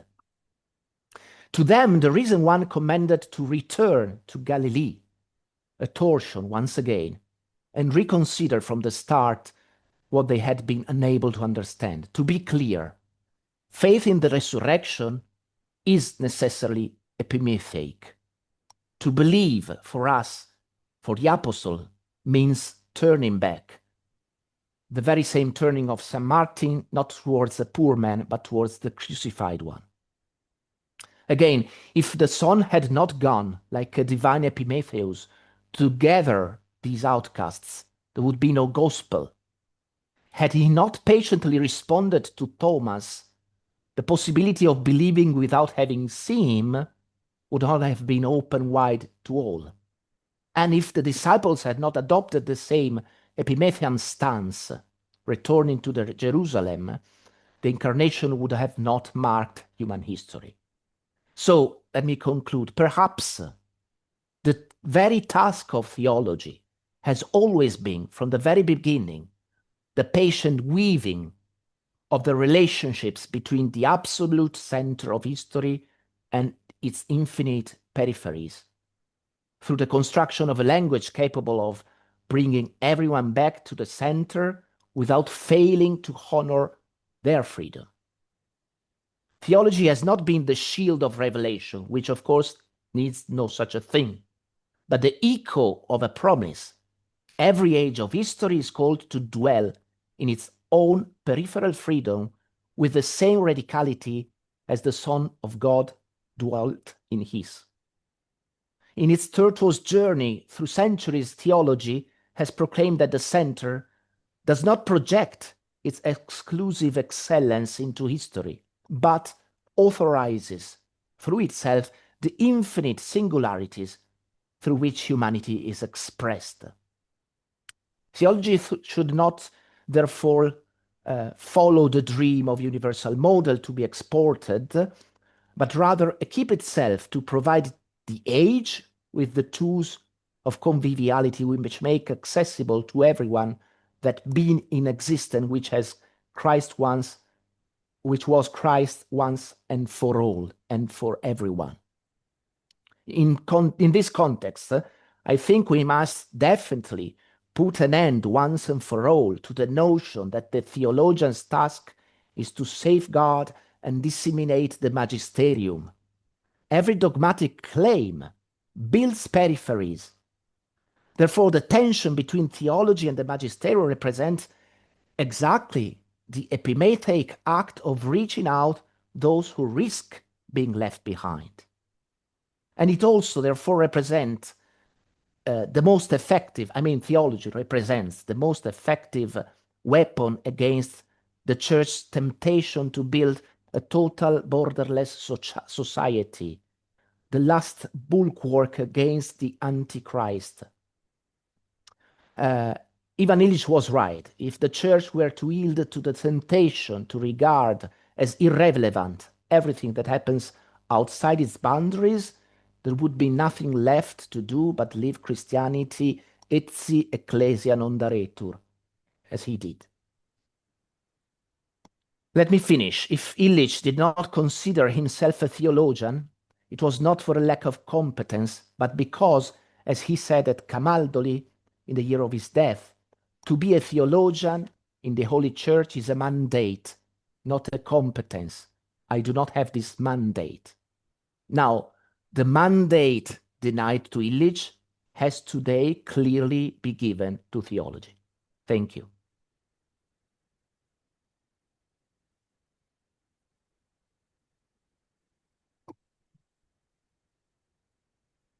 Thank you very much, Professor. That was very interesting. And I thought it brought to a close the day very well, in fact. How do we want to proceed now, Isabella? Do you want to... We can react to the lecture right now. Okay. So... Maximum end is 1 o'clock. Maximum end is 1 o'clock. Okay, so we have 20 minutes. Okay. So this is a chance also to just share your thoughts on the conference as a whole, we could say. If no one has questions, I'm happy to begin. Sometimes it just takes a little moment to gather your thoughts. So, Professor Roberto, perhaps you argued that every creation, or maybe you're suggesting that every creation of a center necessarily seems to create a kind of periphery and that they're sort of mutually constitutive. So what does that mean for the church as a kind of a center of meaning? Is it inevitably producing its own excluded, its own sort of periphery, or how do we think about the peripheries that are necessarily associated with a kind of center of meaning? Are they excluded, or do we think of them somehow differently? Oh, I thank you for this very difficult and interesting question. But I think the meaning of this has to be historical. So I think that every age must assess this issue in a different way. For example, if I think about today's world, if I think about the city where I live, I'm not talking about the church now, but about humanity. It's hard to see a center and peripheries. It's more like infinite peripheries not talking to each other. My organization, where I'm currently is in the periphery of Milan, but it's very hard to see that today there is the center of Milan in which decisions are created. So also the model we had until a few years ago is not working anymore. I think that every center is a periphery of something else today. Okay, so the question about how to dwell in this situation is complex and has to be historically embodied every time. So today, if I had to answer for today, I would say that the church could be exactly a place where something of that is needed today, extremely needed and extremely urgent, might happen, which is the gathering of different, let me use this very simple word, good people. So people who care, who take care of the world. And I think that, for example, this is what Laudato Si tried to do so Pope Francis tried to do in Laudato Si by creating a common call rather than giving a complete cosmology, which maybe Christianity could also have given. No, he created a call so that different souls, different peripheries can meet together and rebuild a dialogue. So my answer would be, well, first of all, the church has always, I think, theology, and not only theology, has always played this role to a certain level. I mean, we always tried to do exactly this work of rebuilding the connections between the center and the peripheries. So it's not something we have never done. It's something we should be expert in. And of course, it's something that we might enhance. But today, being a place where people can meet, exactly as Sergio said about Illich, right? He just said, Sergio, people who study English, they are friends together. So this is something that, an action that could be interesting today. Thank you very much. We have one question. He's going to come up so that you can see him. Thank you.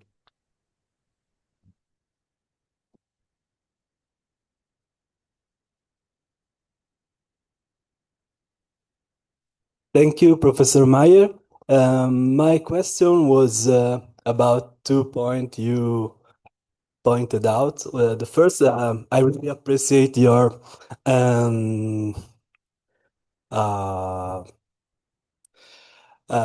positive view on destitution, like a way in which peripheries can be liberated from the power imposition of the center. But otherwise, I'm asking if this kind of apology of destitution can be also used as a way to try to not collaborate to taking care of the role of redistribution of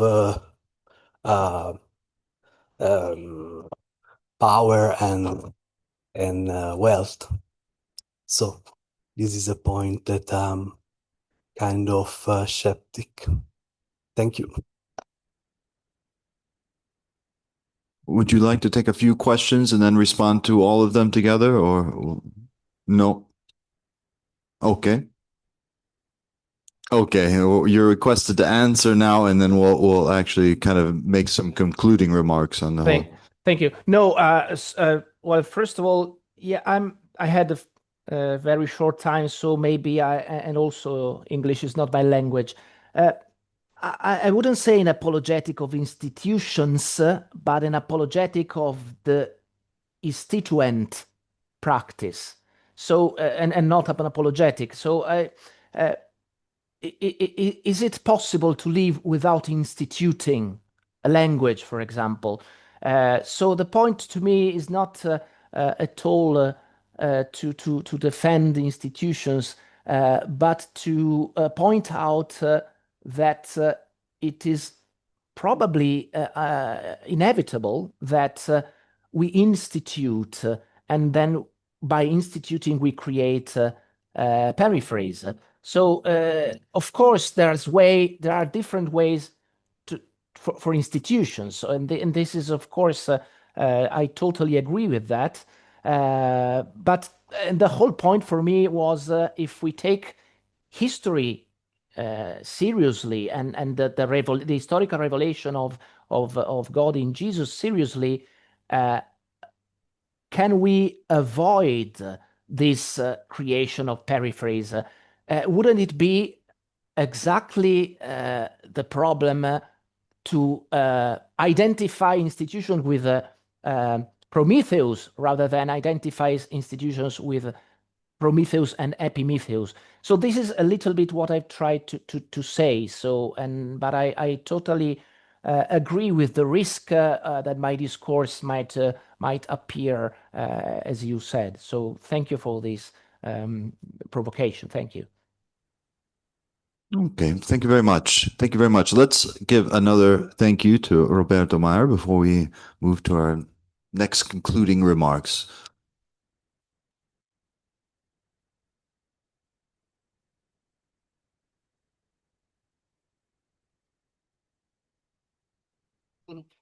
Thank you, Father Joseph. Thank you again, Roberto, and also Sergio. So we are now entering into the last step, into the ending of this conference. So we didn't prepare guiding questions or something for a conclusive discussion. It's only the space now. If somebody wants to say something or put a question which could guide us or accompany us for the future studies of Ivan Illich, then it would be the place now. We will keep it short, but we will give the space, and then it's the time to say thank you and to go and eat. Yeah, Signor Pucci. Yes, I'm taking the question between the center and the periphery in a town planning conception. Now, it becomes very strong, this difference between the center and the periphery, after the territory has been divided in specialized functions, which is not the tradition of the historical towns. So I must remember Leon Krier, who's the one who started the new urbanism, and the new urbanism is rooted in the old, in the traditional urbanism. For instance, a town like Florence, where I live, where I have lived most of my life, has a center that's been practically destroyed because all in the hands of tourism. And so the tradition of its life between craftsmen and all that, that made sort of, come si dice, we say what Illich calls the, come si chiama, sì. Sì, in italiano se me lo ricordo, no, quello che dicevamo il linguaggio, come si chiama? Il vernacolare, no? The vernacular culture in which I was practically born when I was very little. I could live it in the road where I grew up. That was completely wiped out. And when this starts and all the town is divided in, I don't know, the industrial part and then and all that, I mean, what happens? That the community sort of falls apart. And when the community falls apart, then the periphery comes up. And the periphery has divided functions. And the main point is when we speak about new urbanism, the point is to destroy periphery, to substitute the periphery with new quarters that look like the traditional center. So it's how we construct the town that the periphery comes out. So it's not something that is inevitable. It's something that we must sort of choose how to live, how to do, how to construct our life. I mean, so this is my point. It's not inevitable. Excuse me. I think this could be the theme for the next conference then. So how we construct our towns in future. And is there any other thing which should be necessarily or urgently said or asked? Then maybe simply that we are hoping to publish the contributions of this conference already next year. So not to let pass too much time, and therefore we would ask kindly all the contributors, the speakers, to hand in their articles already until the end of July, if that would be possible. Then we would have the summer to rework them. So, but as I've told you, we will write you an email with more details on that. Then, yeah, Leto. So just so we can see who was with us, so we can say goodbye maybe. Just it's a number of names, I don't know the faces. It's a suggestion, not there was we had the suggestion that the ones who are online could maybe at least for a moment switch on the camera, since we are now saying goodbye, and that we at least once saw you also personally. So thank you very much to you all. First of all, to all the speakers, thank you very much that you're following this invitation. Thank you to your speakers who prepared and provided your reflections for us. Thank you also, Sebastian, for the thanks for the organization. Thank you also to the moderation, Joseph Hudson, Jakob, Yvonne Donner-Schlubitten, who could not be there anymore with us today. Thank you very much also to Sant'Anselmo and to the Gregoriana for hosting us, and also to the scholars of the chair, Pensiero Forme dello Spirituale, who helped us with the preparation, and also to Stefano Chiarolla and to Andreas Telzer, who is online, for all your help. I think that's it. For now, so for me, it was great. It was beautiful. It was convivial as well. I hope we will meet, see, read again, I'm sure, and deepen. See you in Cuernavaca. See. was great. You organized the conference. Yes, we should all thank Isabella.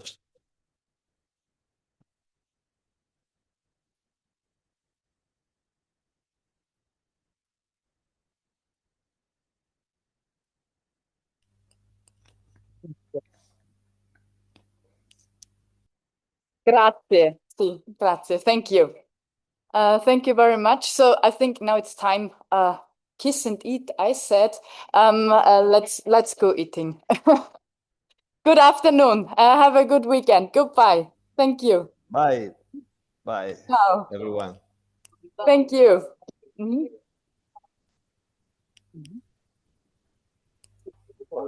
You know,